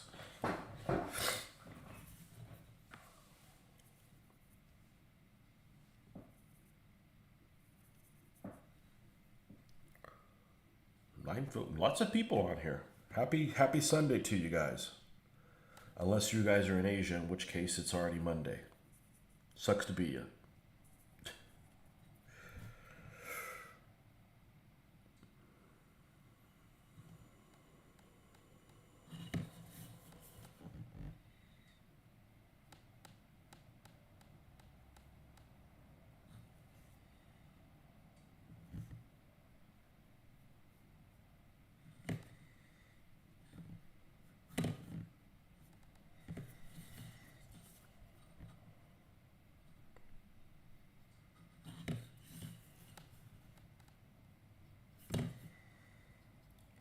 These two have a cable that is pre-molded on the front of this cow catcher. This actually was an additional armor plate that was added to the front of these vehicles to give them a little bit more armor. There's a plate on the back here too.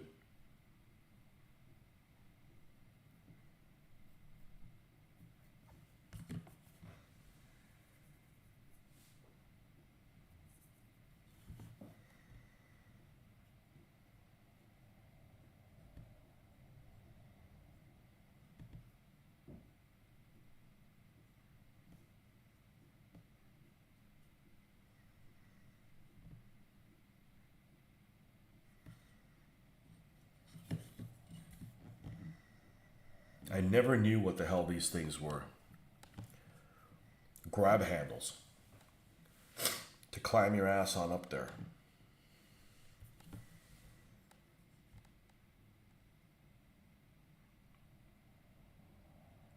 And the instructions on installing those are piss poor.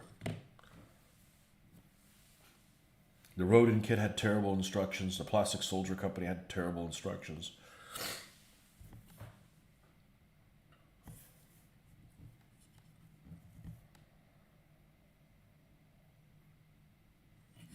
After you do 5 of them, you figure out, oh, this is how it is.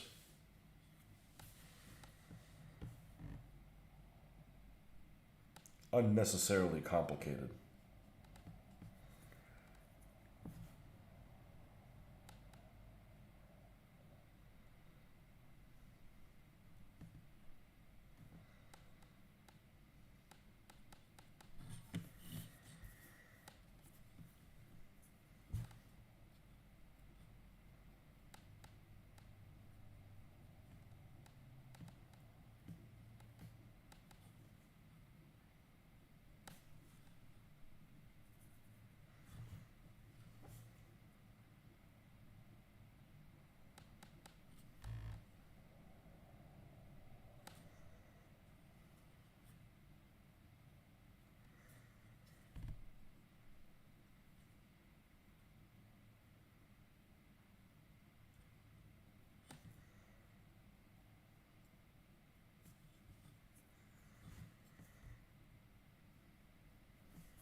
Well, I had pretty much used flow aid to thin my paint,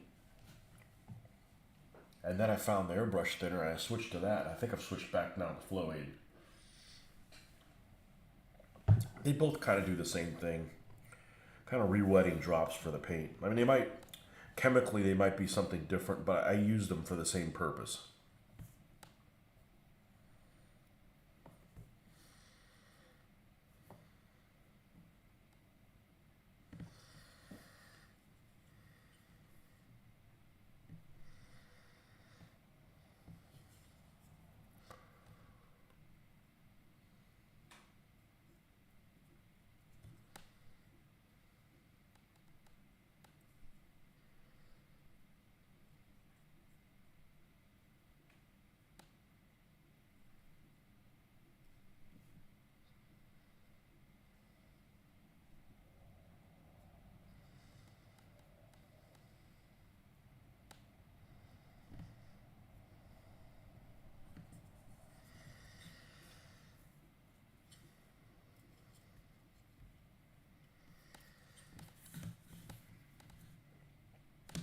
That's probably all right. Still got to do the turret on here.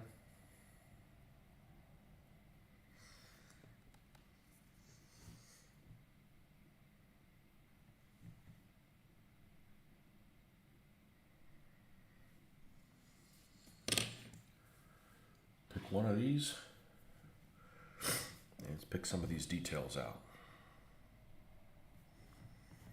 But not with so much paint on the brush, damn it.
Pick out some of these details that they've got on here, rivets and stuff,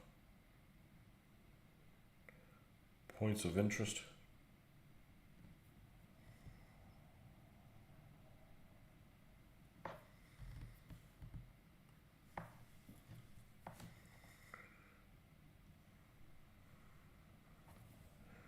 And there's actually an edge that runs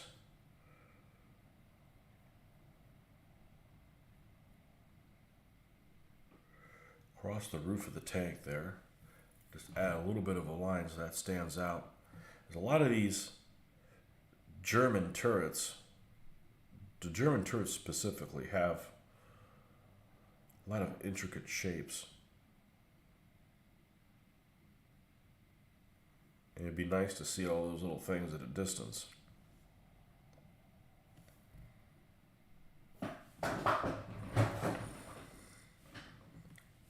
So there's a line there across the top where that panel changes distance, changes angles. Some people, if they're airbrushing and using modulation, they would use the card and maybe make one a lighter color than the other. I'm not there yet with my airbrush skill, and I don't think that I'm ever going to have the airbrush taking over my painting as much as that.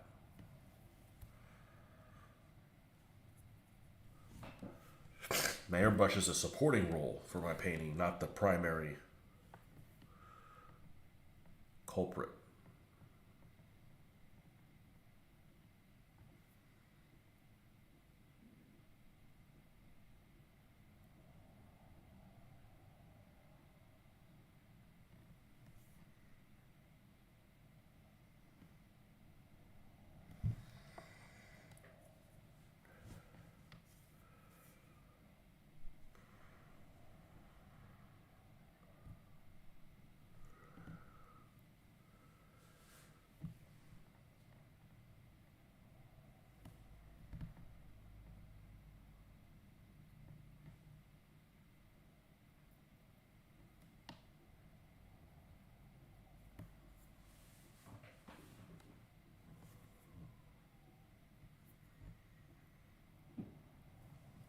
I think I'm gonna leave that as is.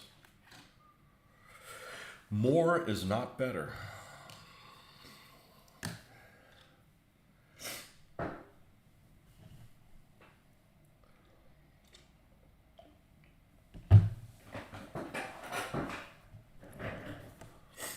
Seven folks, good morning. Something you guys want to talk about? Bring it up. Don't necessarily have to talk about what I want to talk about.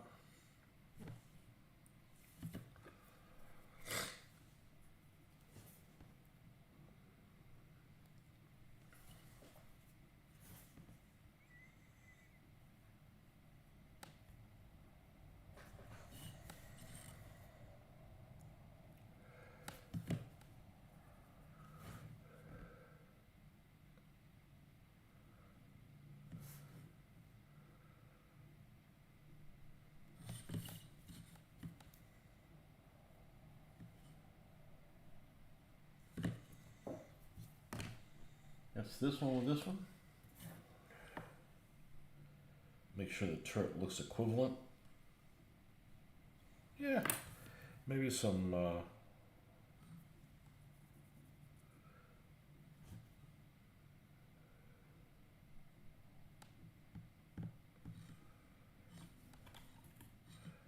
scratches like so. What's that leave us with? One, literally? Had this, man, it's hard to tell if that even made a difference, putting that microsol on there. Well, one thing's for sure, this thing is dry enough to do the black stuff. And I don't think I used a brush that big. I think I may have used this one right here. See, this one I cleaned. I cleaned this brush. I can tell it's still got traces of paint. So just come in here, get a squeeze of, hand sanitizer. And just take this extra paint. And what happens is the paint gets in between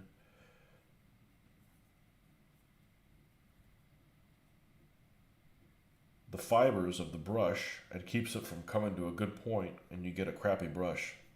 Now, I don't know what the durability, look at this. It's like a brand new brush. I don't know what the durability is on this. If constant doing this is going to ruin the brush, but hey, these are cheap ass Chinese brushes. You know, we're not doing this to a Wizard Newton that, you know, aren't available in the store anywhere here. And you could probably add some Master's Blush brush cleaner. But it's quick as shit for starters. You know, and that's fine because, and we're just going to rub that in water and make it inert. And I don't want to spend a lot of time on stuff I don't want to spend a lot of time on. I don't mind spending a lot of time on this, detailing this, but I don't want to spend a lot of time cleaning brushes. So, look at that. Brand new.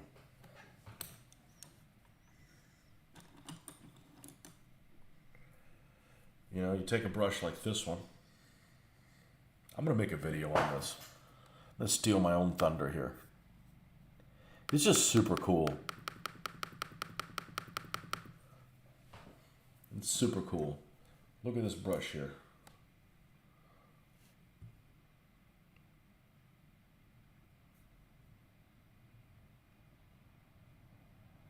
Okay? Not in great shape, right? All right, here we go. All this is hand sanitizer. This is Purell brand.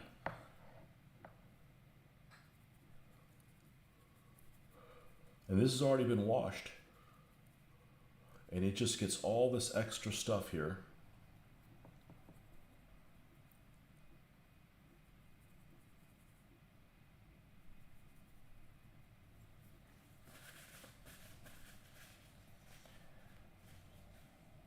And if you don't want to do this, this is a great thing to use to clean your painting table when you get, you know, you get a little bit of a splash of a color you had no intention of having on there.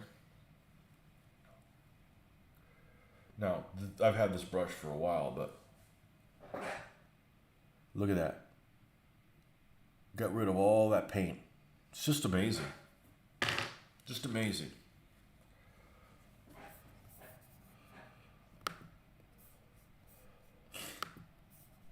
And it just happened to be something that I have a metric crap ton of. I mean, I've got this huge Purell thing. Why do I have this much? Well, it was on sale for buy one, get one free, and I needed one for my car. And I actually needed one a lot smaller than this. So why'd you buy so much Purell? Well, now I'm glad I have it. I don't know if other brands will work as well. Okay? But yeah, it's freaking crazy. It's crazy, I tell you, crazy. You know, this, like, here's an example of a lazy bastard, all right? And we all do this.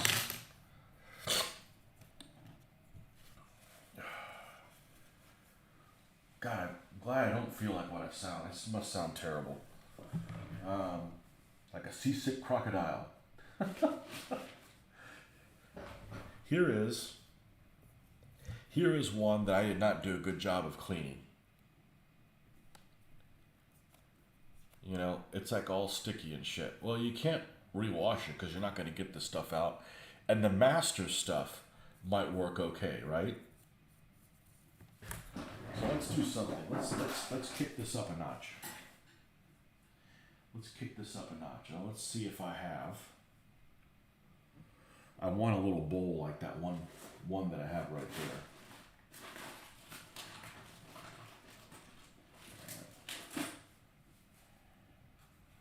No, that's going to be a disaster. Let's not create disasters.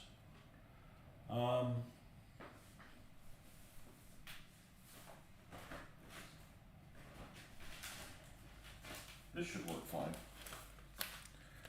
Let's take a plastic bag. We're discovering shit together. Okay. Okay, this brush sucks. Okay, it's not very good at this point. It was, I was in a hurry. Let's just put a squeeze of hand sanitizer right there. Watch this. See how long this takes. Okay, so at the 30 mark and go. This was completely dry. The paint on this brush.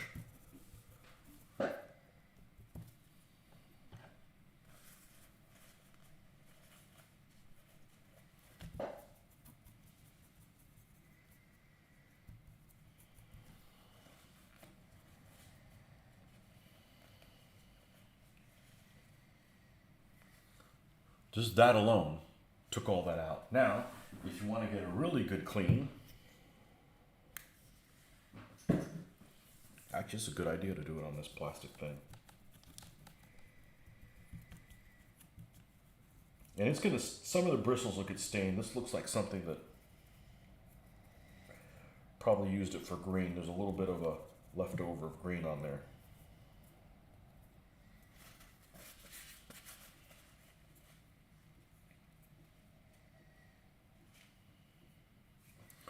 You know, now they flex. It's soft. Now I don't know if it destroys this brush, but look, these brushes are pieces of shit anyways, okay? We're not talking about, you know, we're talking brushes that you can get like 10 of them for like $6 or even less than that. Look at that, good as new. Not good as new, but you know what I mean.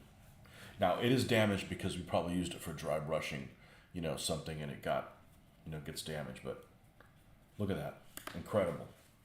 Now let's see if this helped for cleanup. Yep. Reusable. We're making a video on this in a couple weeks. I just don't want to do the video now because then, you know, I have to spend time editing, and that might be the only painting time I have. Look at that. You know? And I mean, I got an old brush, like, I'm actually saving this one. Look at this. This is one that I don't think I even, this has got the Vallejo airbrush thinner. The Vallejo airbrush, this stuff right here, surface primer. Oh, I can't resist. I gotta do it now. I gotta do it now. I mean, this is freaking hard. You put this in water, you're not gonna be able to get any of this stuff out. And the Masters airbrush will work, but you'll spend like freaking 15 minutes destroying, trying to. We're gonna use two scoots for this one. Watch this. And this stuff is a pain in the butt to get off your hands too. Like if you're painting it by hand and you get some of the black stuff because it's got like polyurethane. You gotta like work it with soap. Man, hand sanitizer. Ready? Here we go. It's actually taking a little bit longer to work than I expected it to. This stuff's on there really, really, really, really, really thick.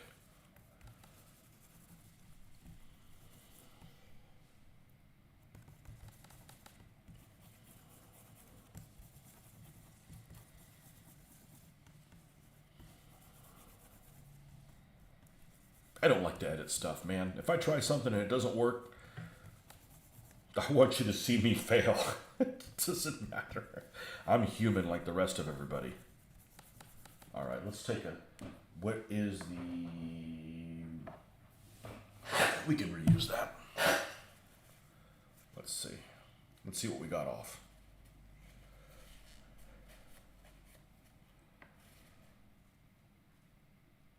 Okay, it may not work for some, there may be some epoxy or something on there. It's not getting it off.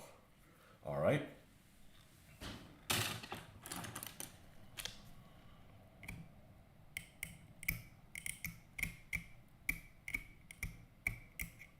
Yeah, it just needs to penetrate into these bristles.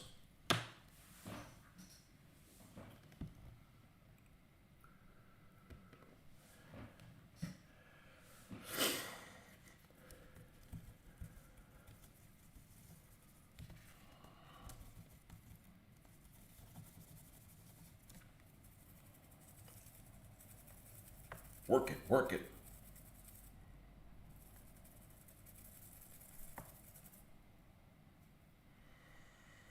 Yeah, I'm not sure what's in here.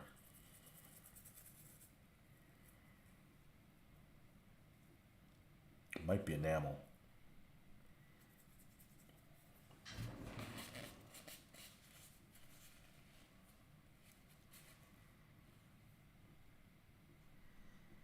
I probably can get it all out if I spend enough time on it. But anyways, make sure you clean your brushes. If you don't clean your brushes, maybe it doesn't work all the way. But and then you got paint on your hands, so just. And some people say maybe alcohol works as well. Well, this stuff is like easy to get, and you can't really spill it. So.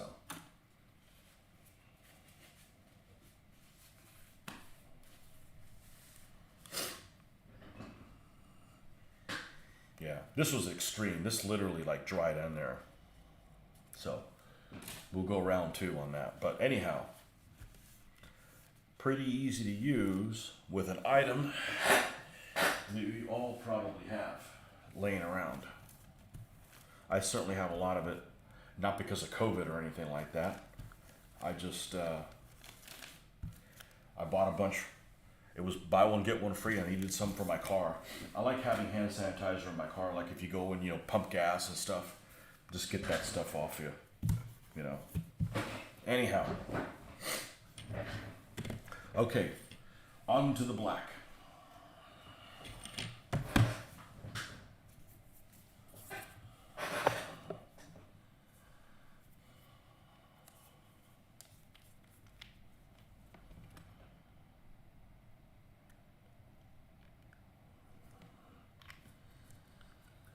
The magic drippings here somewhere. Yes, we've got some right there.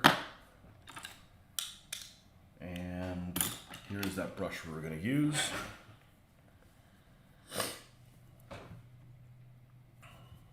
And let's get an area to work in. Just a little bit of flow aid helps a lot.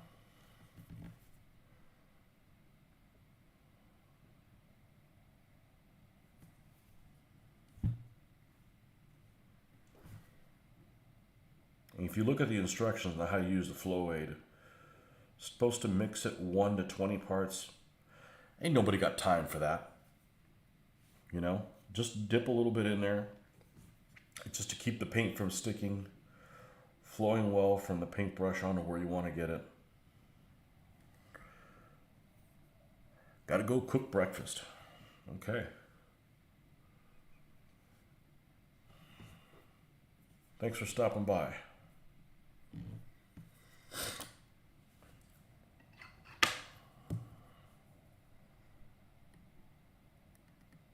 In dry brushing this, sometimes you lose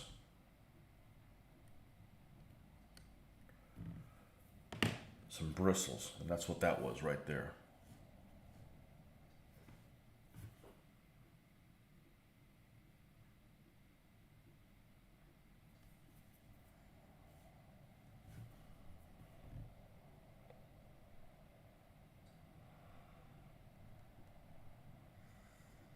That happened to me the other day.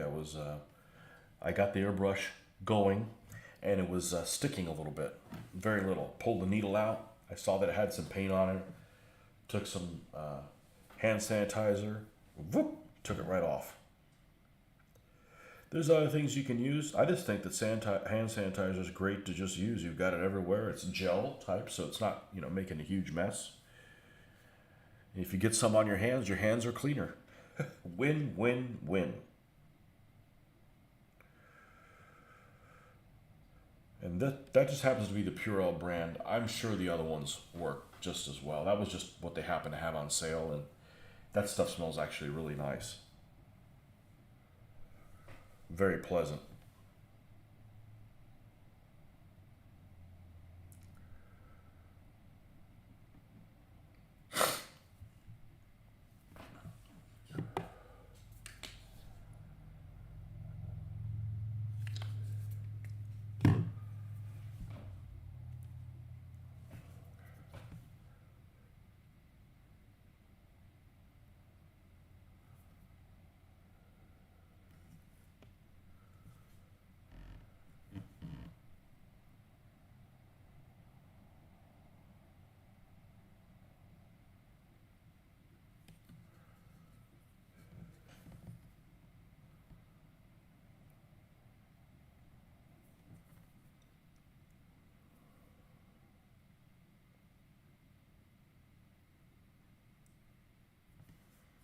Now I try to be really careful with this, but if I'm not, it doesn't matter, because by the time I dry brush on it, you won't be able to see it. But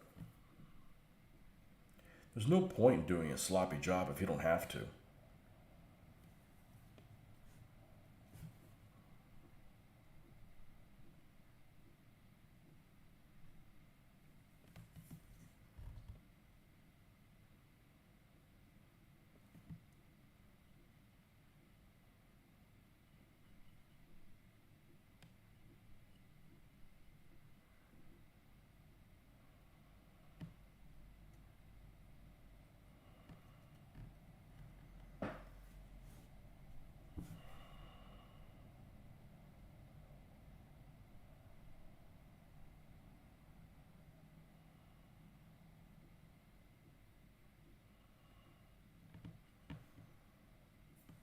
Okay, let's flip to the other side. Add a little bit more to get the consistency right. This does thin it down such, and then you get some translucence, which isn't really a problem with the tires. The tires are very forgiving. One of the first things I want to look at when I figure out how to run these rules, because I haven't played with vehicles, I've read the vehicle rules and they look pretty solid. They look like kind of what I'm looking for. But one of the things I want to look at is, how does it handle, when you shoot rifles at an armored car? And if it hits the tire, does it puncture the tires, and what effect does it have? Because these things didn't have solid tires. I'm sure they were heavy duty, but I guarantee if you fire rifles at them, you're going to have trouble keeping the air pressure up.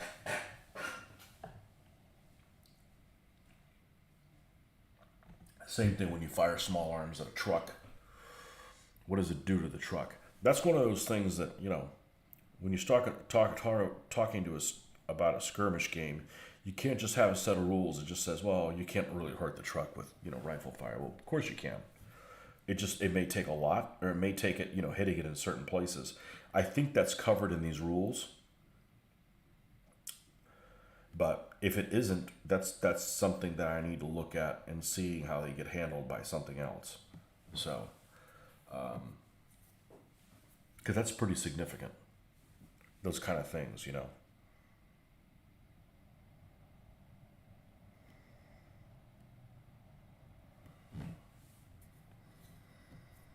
You fire a 37 millimeter gun at a KV2, right? And you hit the tracks, you're going to detrack it. If you hit it in the right place, it's going to get detracked.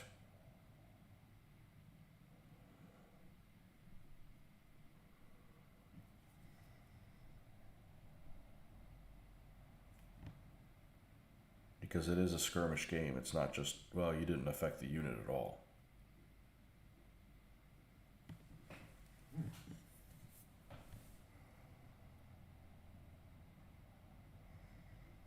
I've just kind of spent every chance I get getting these things done. Not that I'm really in a hurry of doing it, but I've just not put any effort into putting the rules. The problem with the rules is I've got to have complete quiet to process stuff. I'm not one of those people that can read something while there's a lot of stuff going on. I can do this and there could be a party going on in here. As long as I've got my light, I can do this just fine. But I can't read a book or an article or anything like that if I don't have silence. Or I'll read and not process anything and be like, what did I just read? Huh? What?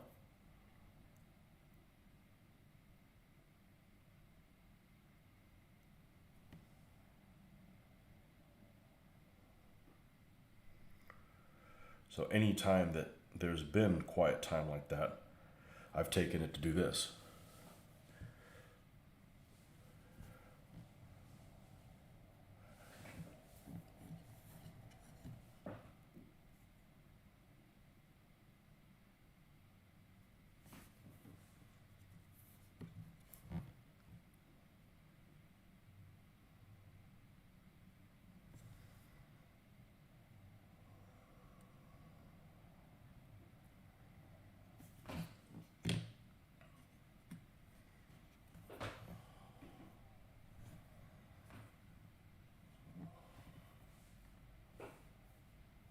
How long have we been on here?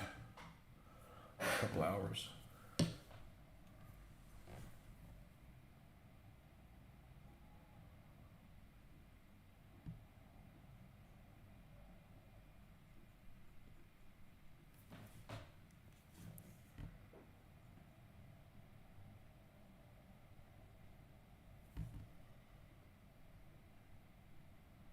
So yeah, it'd be nice if I could watch television and do this. Or, read a book at an airport, or.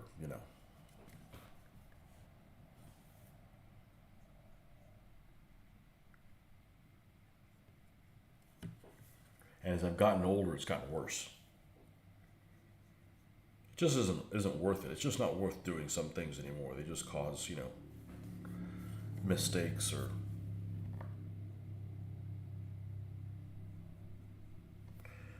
to become unfulfilling.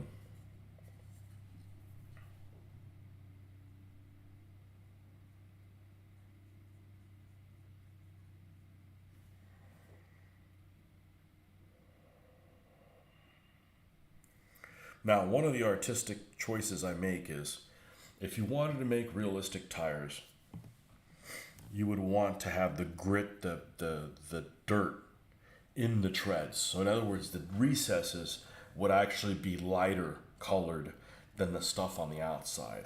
However, the artistic choices, I choose not to do that because it's a contrast issue. So you start looking at something at a distance and it doesn't look as good that way, even though it's more realistic. So I make the artistic choice of not doing that. I'm not a fan of using powders and that kind of stuff because they invariably put a lighter color into a recess, which it counteracts the whole effect I'm trying to do of contrast to begin with.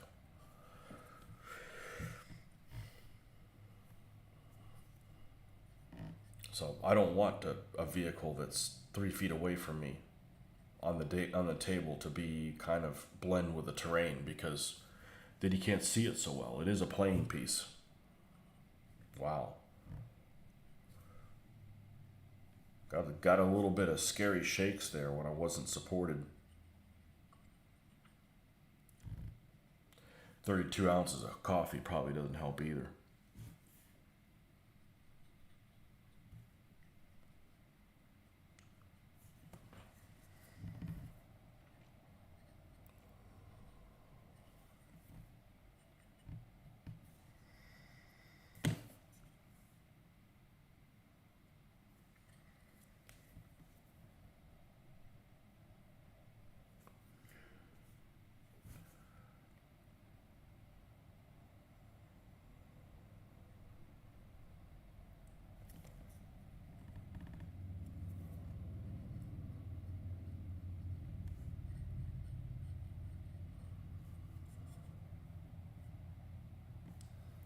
This tire is probably going to be visible at some angles from the outside on the inside here, so we're just going to run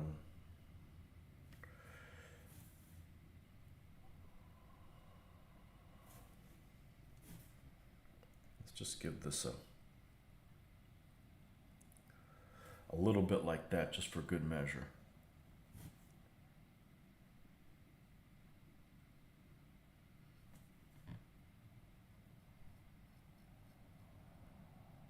Of course, all this is going to be dry brushed. The Stummel.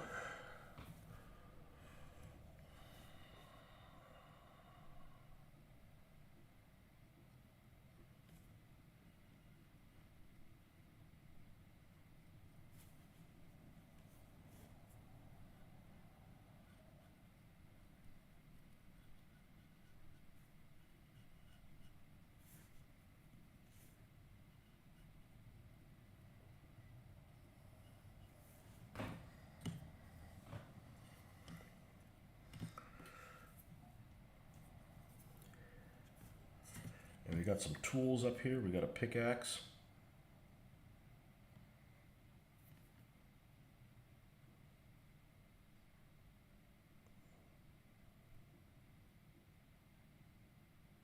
And a regular axe.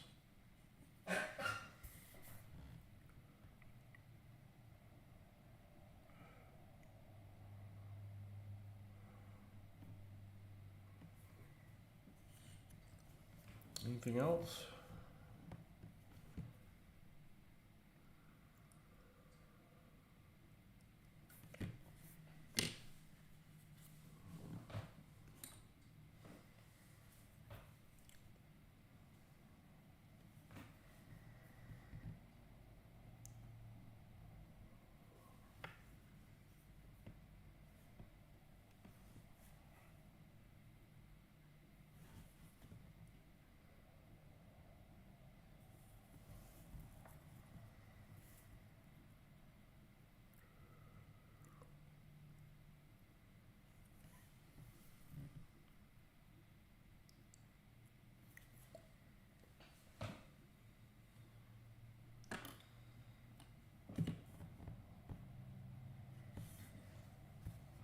Do the same thing with this one.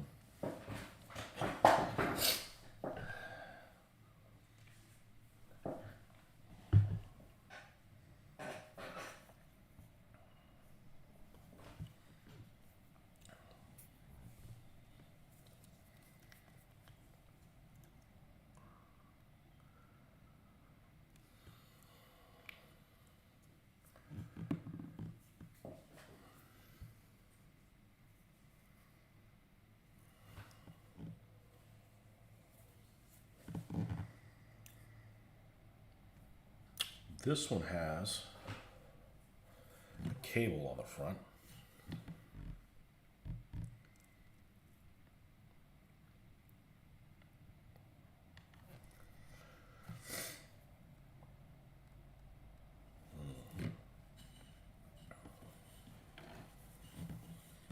I'm shaking. It's very unusual.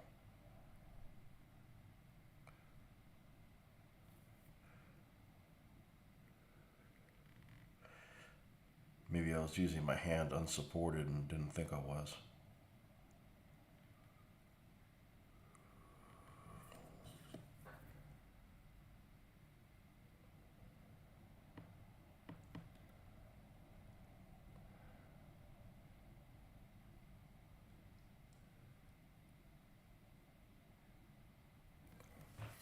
Now,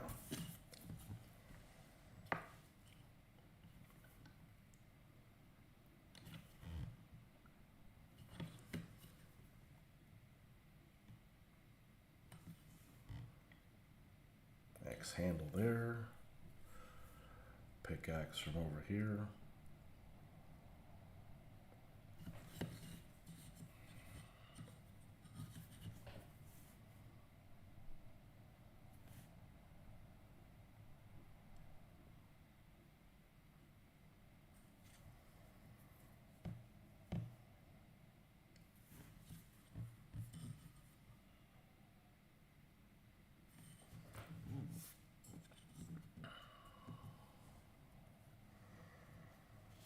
Get this tire all the way on the back. Yep.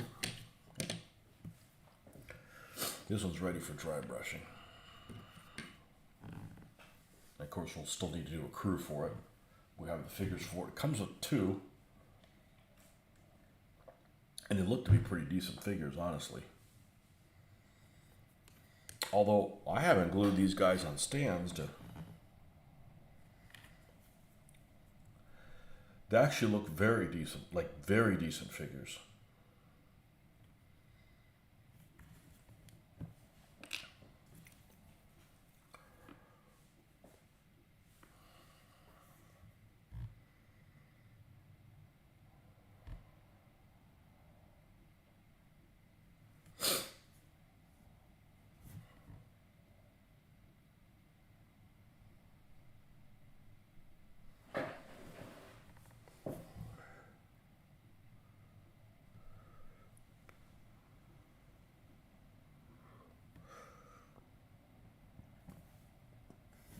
I see pictures of people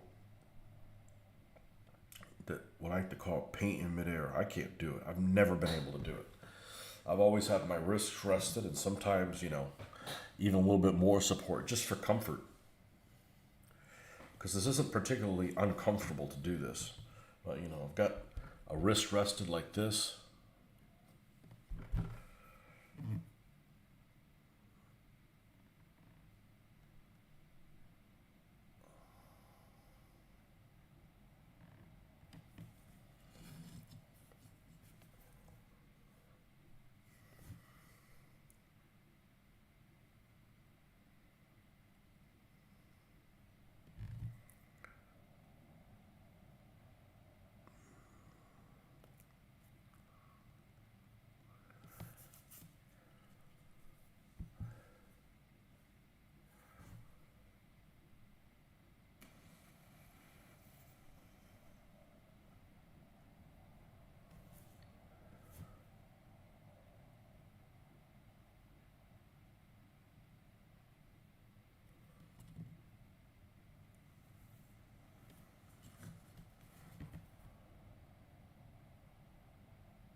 This also helps the flow aid of being able to get into these recesses on the tire treads with one pass. Instead of, hitting the top and it didn't go inside and have to touch it up again. So if you haven't tried flow aid, give it a shot. I've been really happy with it.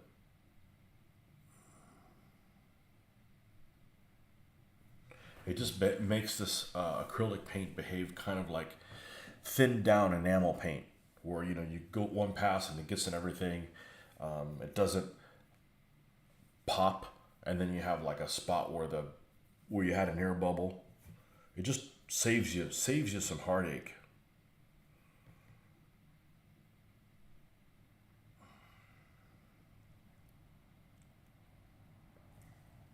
Okay, this side's done. Just flip over to the other side.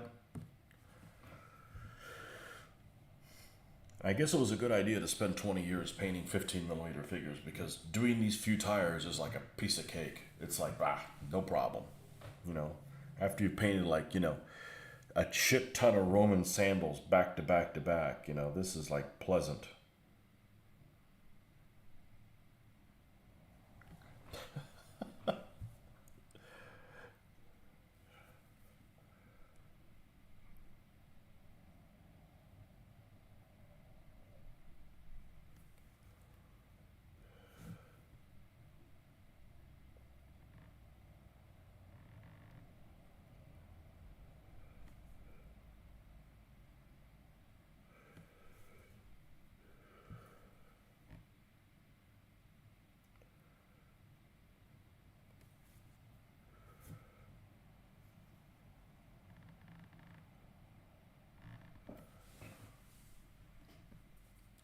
And supposedly you can reuse these.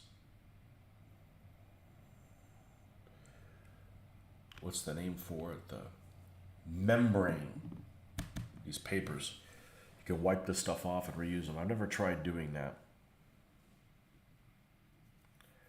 I don't think it'd work too well once the paint is dried, but if you do it after each session, maybe.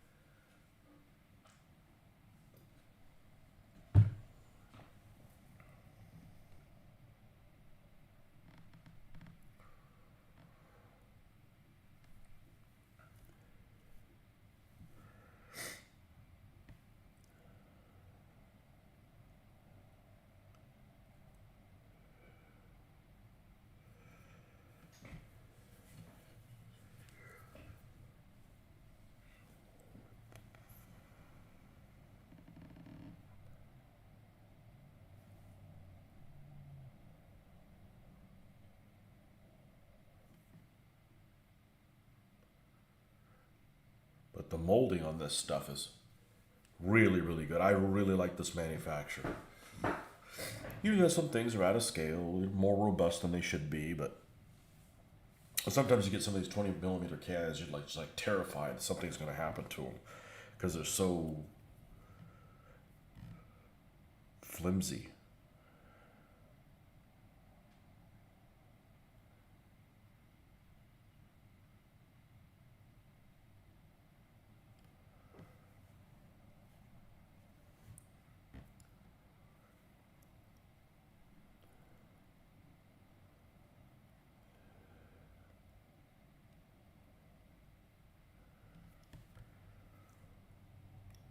I'm getting pretty tired. I'm going to need to take a break here pretty soon. Oh, and Joe's here, finally. Cleaning brushes. I've only done it a few times. It's Purell. Hand sanitizer. It gets all the extra paint out. It's pretty amazing. That was a unique discovery I came across. It's accidental.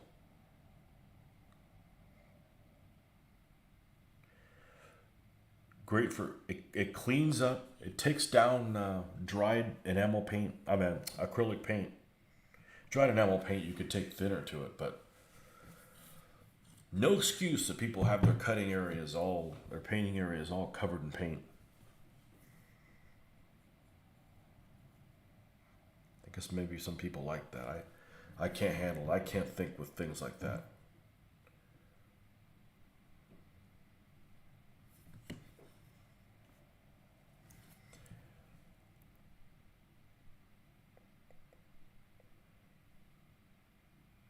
How'd the show go? Anybody show up to play your ikike?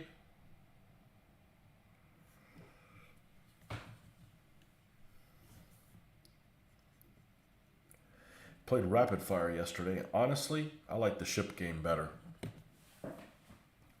I like that ship game better. It's a fun game.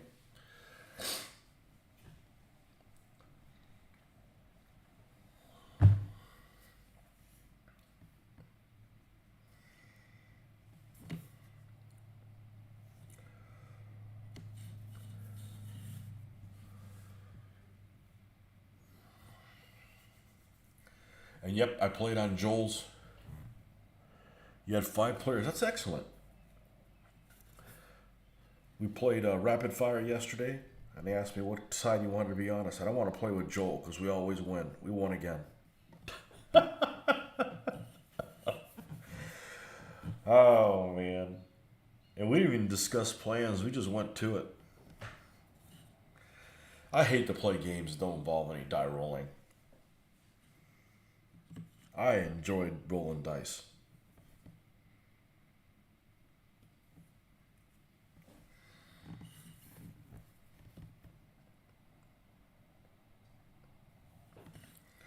Did the Peruvians win again?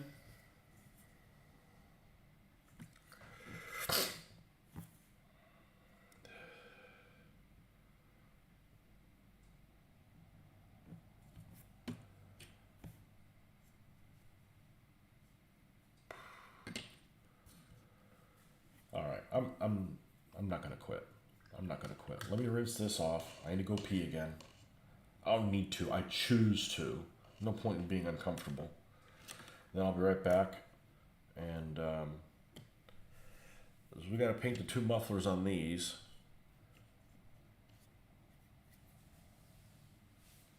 No, knock these guys out. I'm ready to work on something else. Not that I'm not enjoying these, but I only have like 80 more vehicles. Maybe not 80. I could do a count. By the time I count them, I could have knocked out another 2 vehicles. All right, be right back.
They were likely going to sink all the Chileans, but they reduced Huascan to almost 50% flotation in a hull, which would have been given them a victory.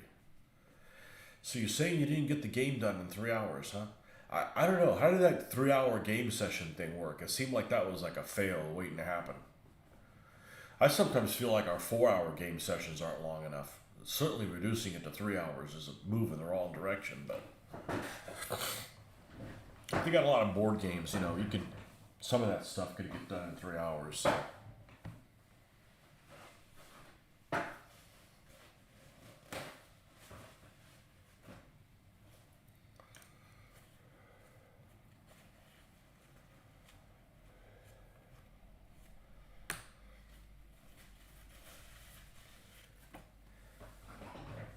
Have they listed the Sea Creek 5 games at Recon yet? When I checked last week, they hadn't put them up there.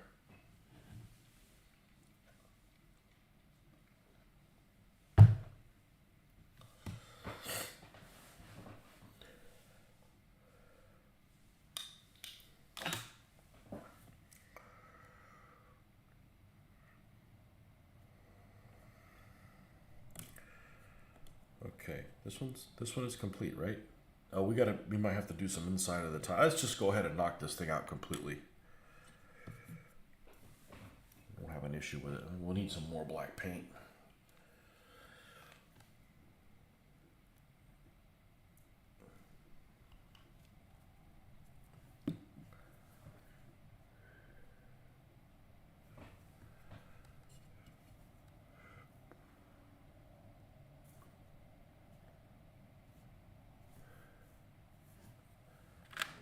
Let's get this. There we go. Now we can see what we're doing. Oh, one more drop of this stuff.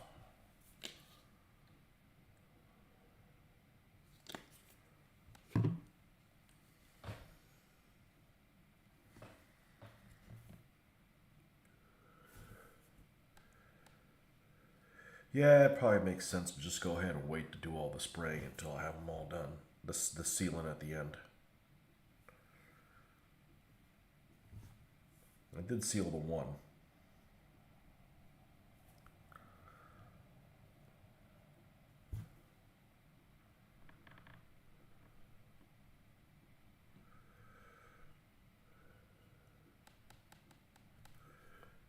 This stuff's not even noticeable back here or down here, but I'm just doing it just because. Now the actual tread, this whole thing's primed in black, so it's got some black. So if I didn't dry brush over it, which there wouldn't really be much reason to dry brush the tread itself. When it ended, Condavoga was abandoned. Esmeralda was getting nailed by Independencia. Chacabuco was engine stopped, and Magallanes got rammed and about to sink. Oh, cool. So it was a ramming. I found like that was really hard to get to happen. But actually, the one thing that I thought I was not going to like about that game was the hexes. And I think the hexes actually make it better. It makes the moving more precise. Because with naval games, people get real sloppy about their movement. Or they can get really sloppy about their movement. And if you change it to hexes, now you can't be sloppy. It makes the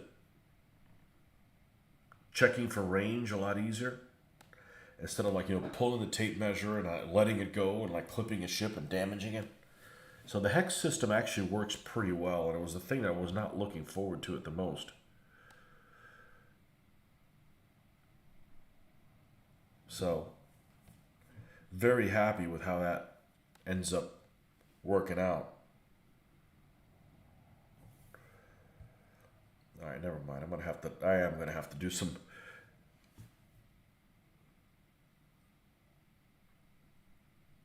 tread on there.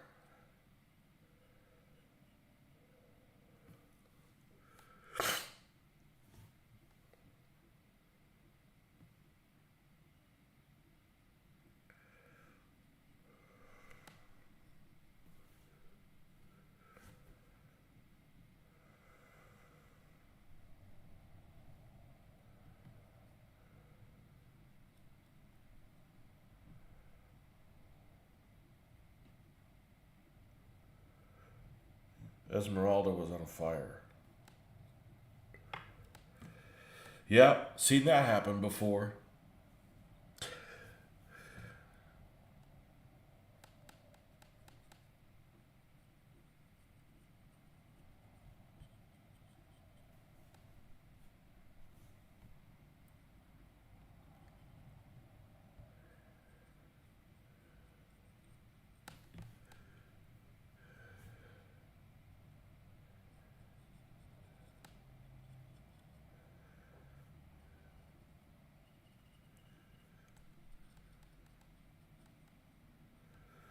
They make a video game of ships of that period.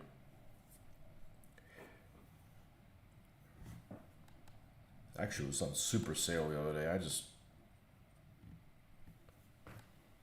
I can't be into everything.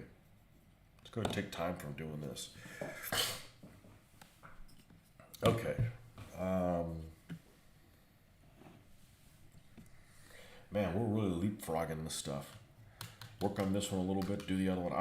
I'm gonna decal the 2 armored cars at the same time, so we're not gonna mess with that. I want them to ooh.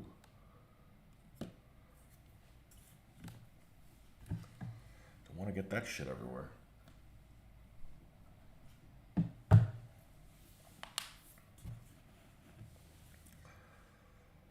All right, where is our mix here?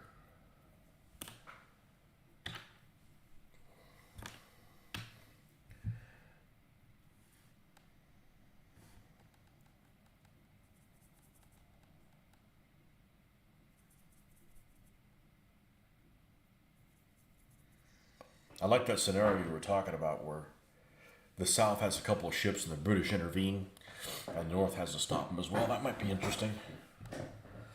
I'm actually probably okay doing Civil War stuff. I just don't want to fight down a river. It seems extremely boring. Then a lot of the maps that come with that game are kind of like the old wooden ships and Iron Men. Like there would be like these designs on the water, and then use this. This is the shoreline in this scenario, and it is in the other one. I'm like, give me an overlay. You know, I have to squint my brain too much to see what's going on.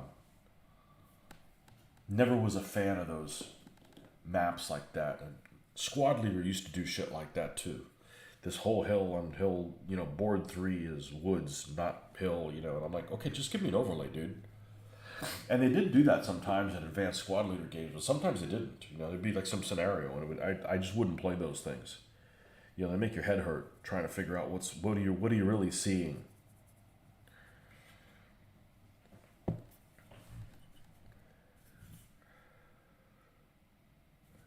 Ooh, too light. What exactly am I looking at?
You coming over tomorrow?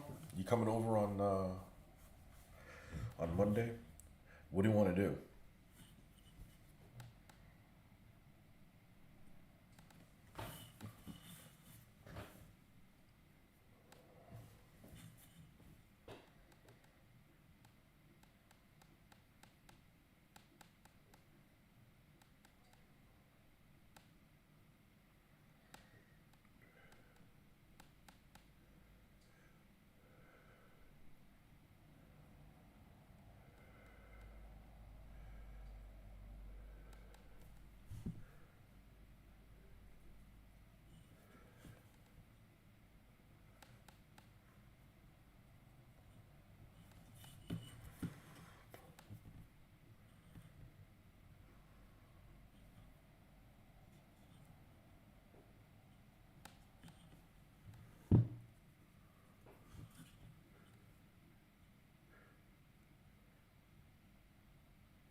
Yes, and you'll have misses as we have to make trip to Gainesville.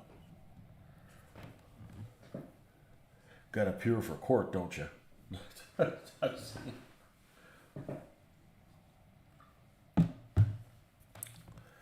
She going somewhere else and dropping you off, or you going to? She going to hang out?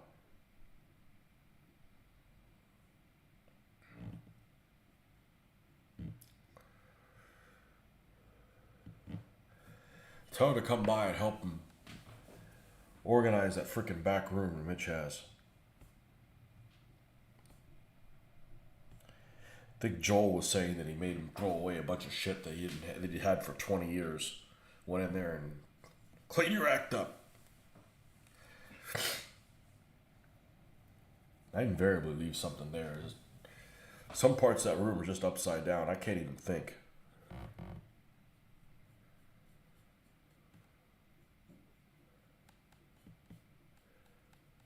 Come in with 4 things and leave with 2. She's going to hang out. All right.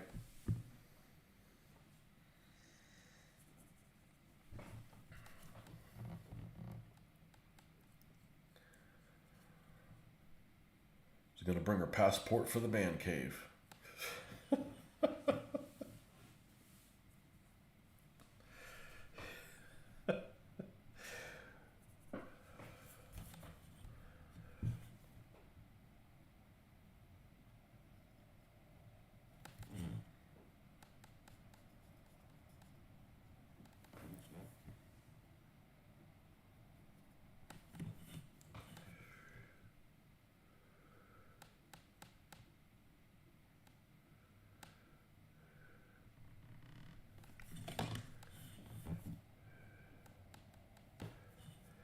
She go with you to Skirmish Con? Or does she stay home?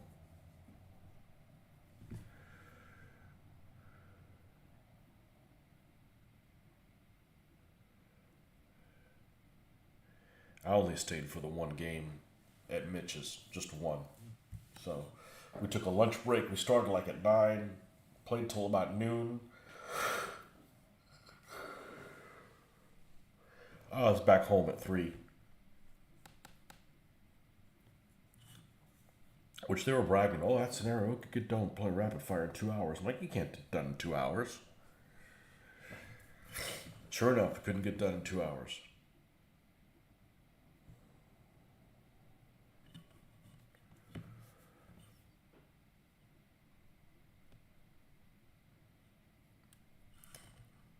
So I had to get ready to an event we had going on last night. She did. She played several games. That's good.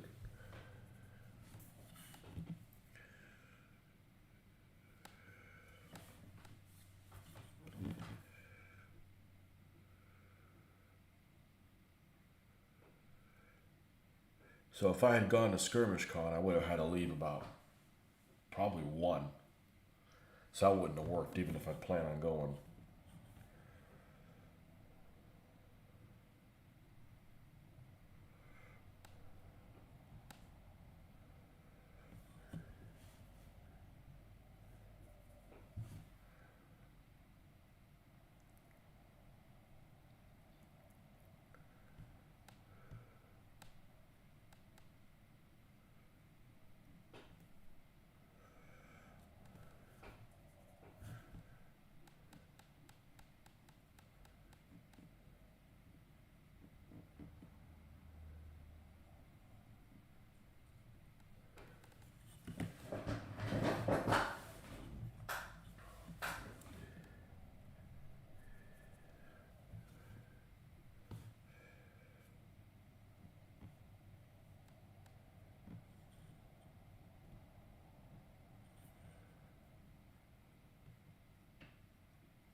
Man, all that coffee I had, I shouldn't be able to yawn for about 3 weeks. It doesn't work that way for me.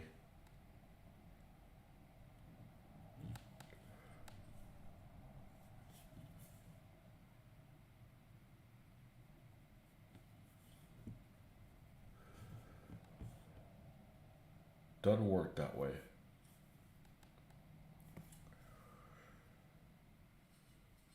It looks okay. That looks okay. That looks okay. Let's go to the turret. The other turret that's open. These things won't come to life until the crew members are in there in the turret. It makes a big difference. It helps with scale too.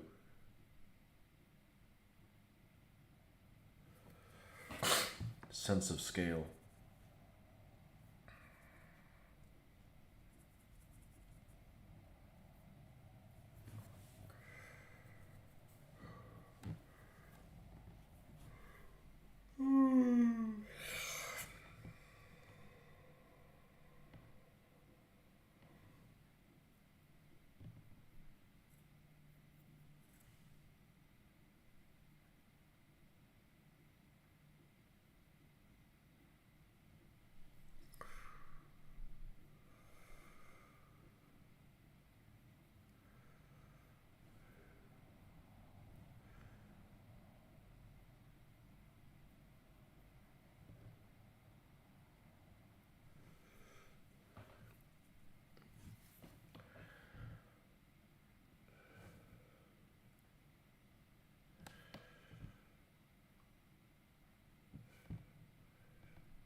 Put this little line that goes across the turret roof.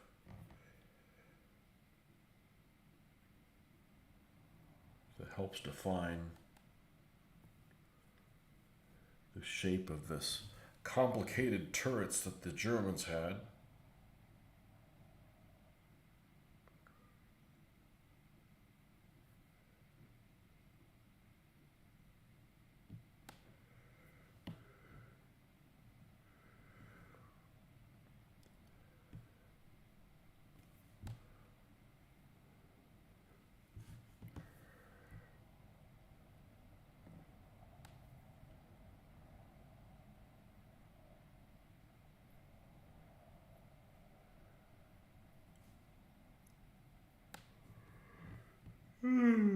Shit.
Stand up and get away from this and see if we can get a good, see if they look equivalent.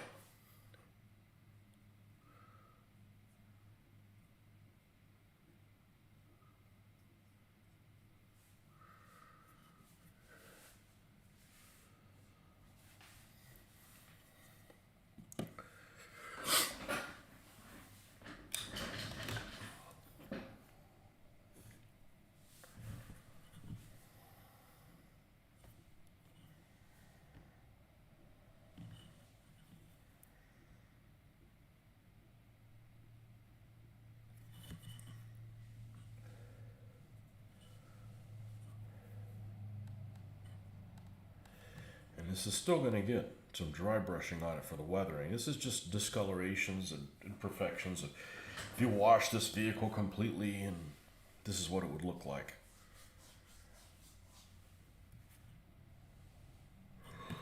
Well, I think we're okay with that.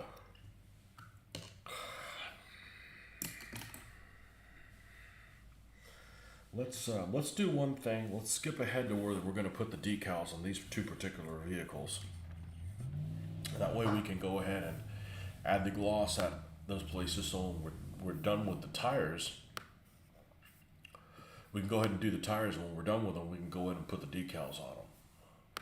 So let's go SDKFZ, SDKFZ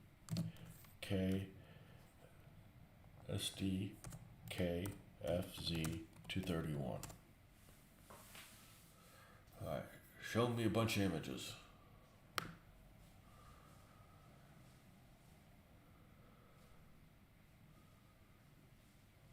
Show me a bunch of images.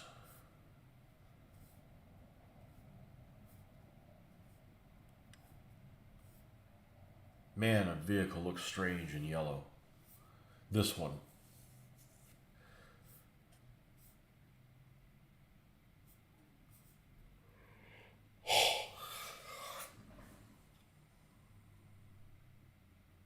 That has one of them damn Nazi things on there. We're not making this an SS unit.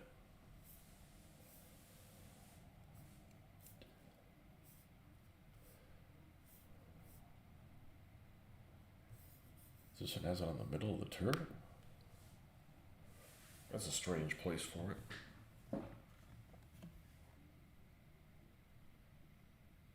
You won't be doing any of those. It seems like the wrong place. Well, on this particular vehicle, it's back here in the back.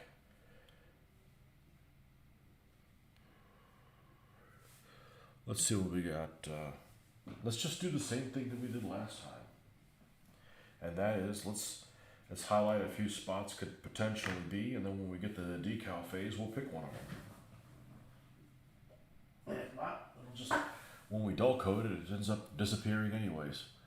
So let's take our brush here.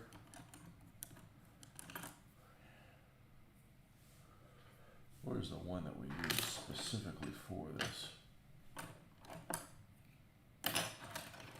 This one. This one. Okay.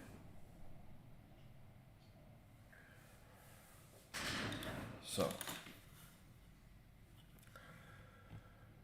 we're going to add a spot here and up here. And we'll put one at the front here. And then same thing here. Here as well. Oh, this one doesn't have like the little gas can opening. That's good. So we can put it there easier than on the Rodin one. Good. So I felt like that was unnecessarily complicated. Had to move it farther back on the Rodin one.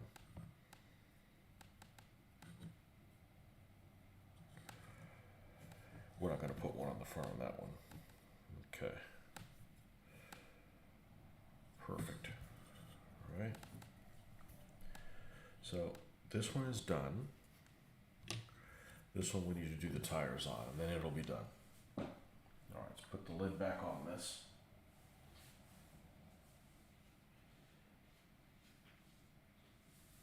I got half a mind of pouring this in a little bottle and then using the bottle. So if there's ever spills, you can control how big the spill is.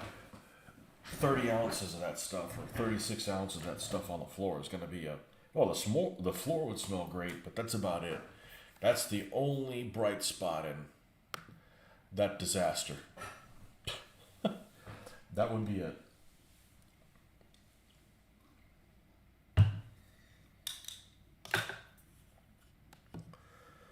All right, we're going to plate the black tires on this, and then we're going to stop. And speaking of black stuff, we're going to make sure that we paint the machine gun here.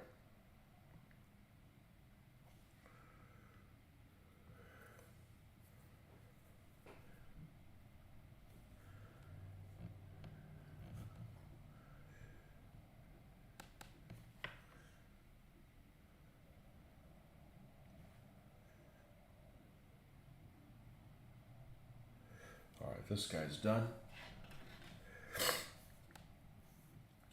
Let's paint the back tire first.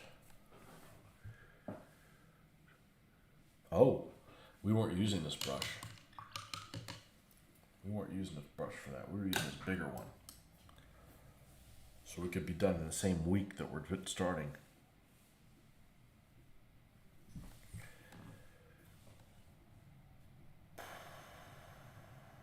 And we still got to paint these rusty mufflers. Well, there's always going to be something else to do.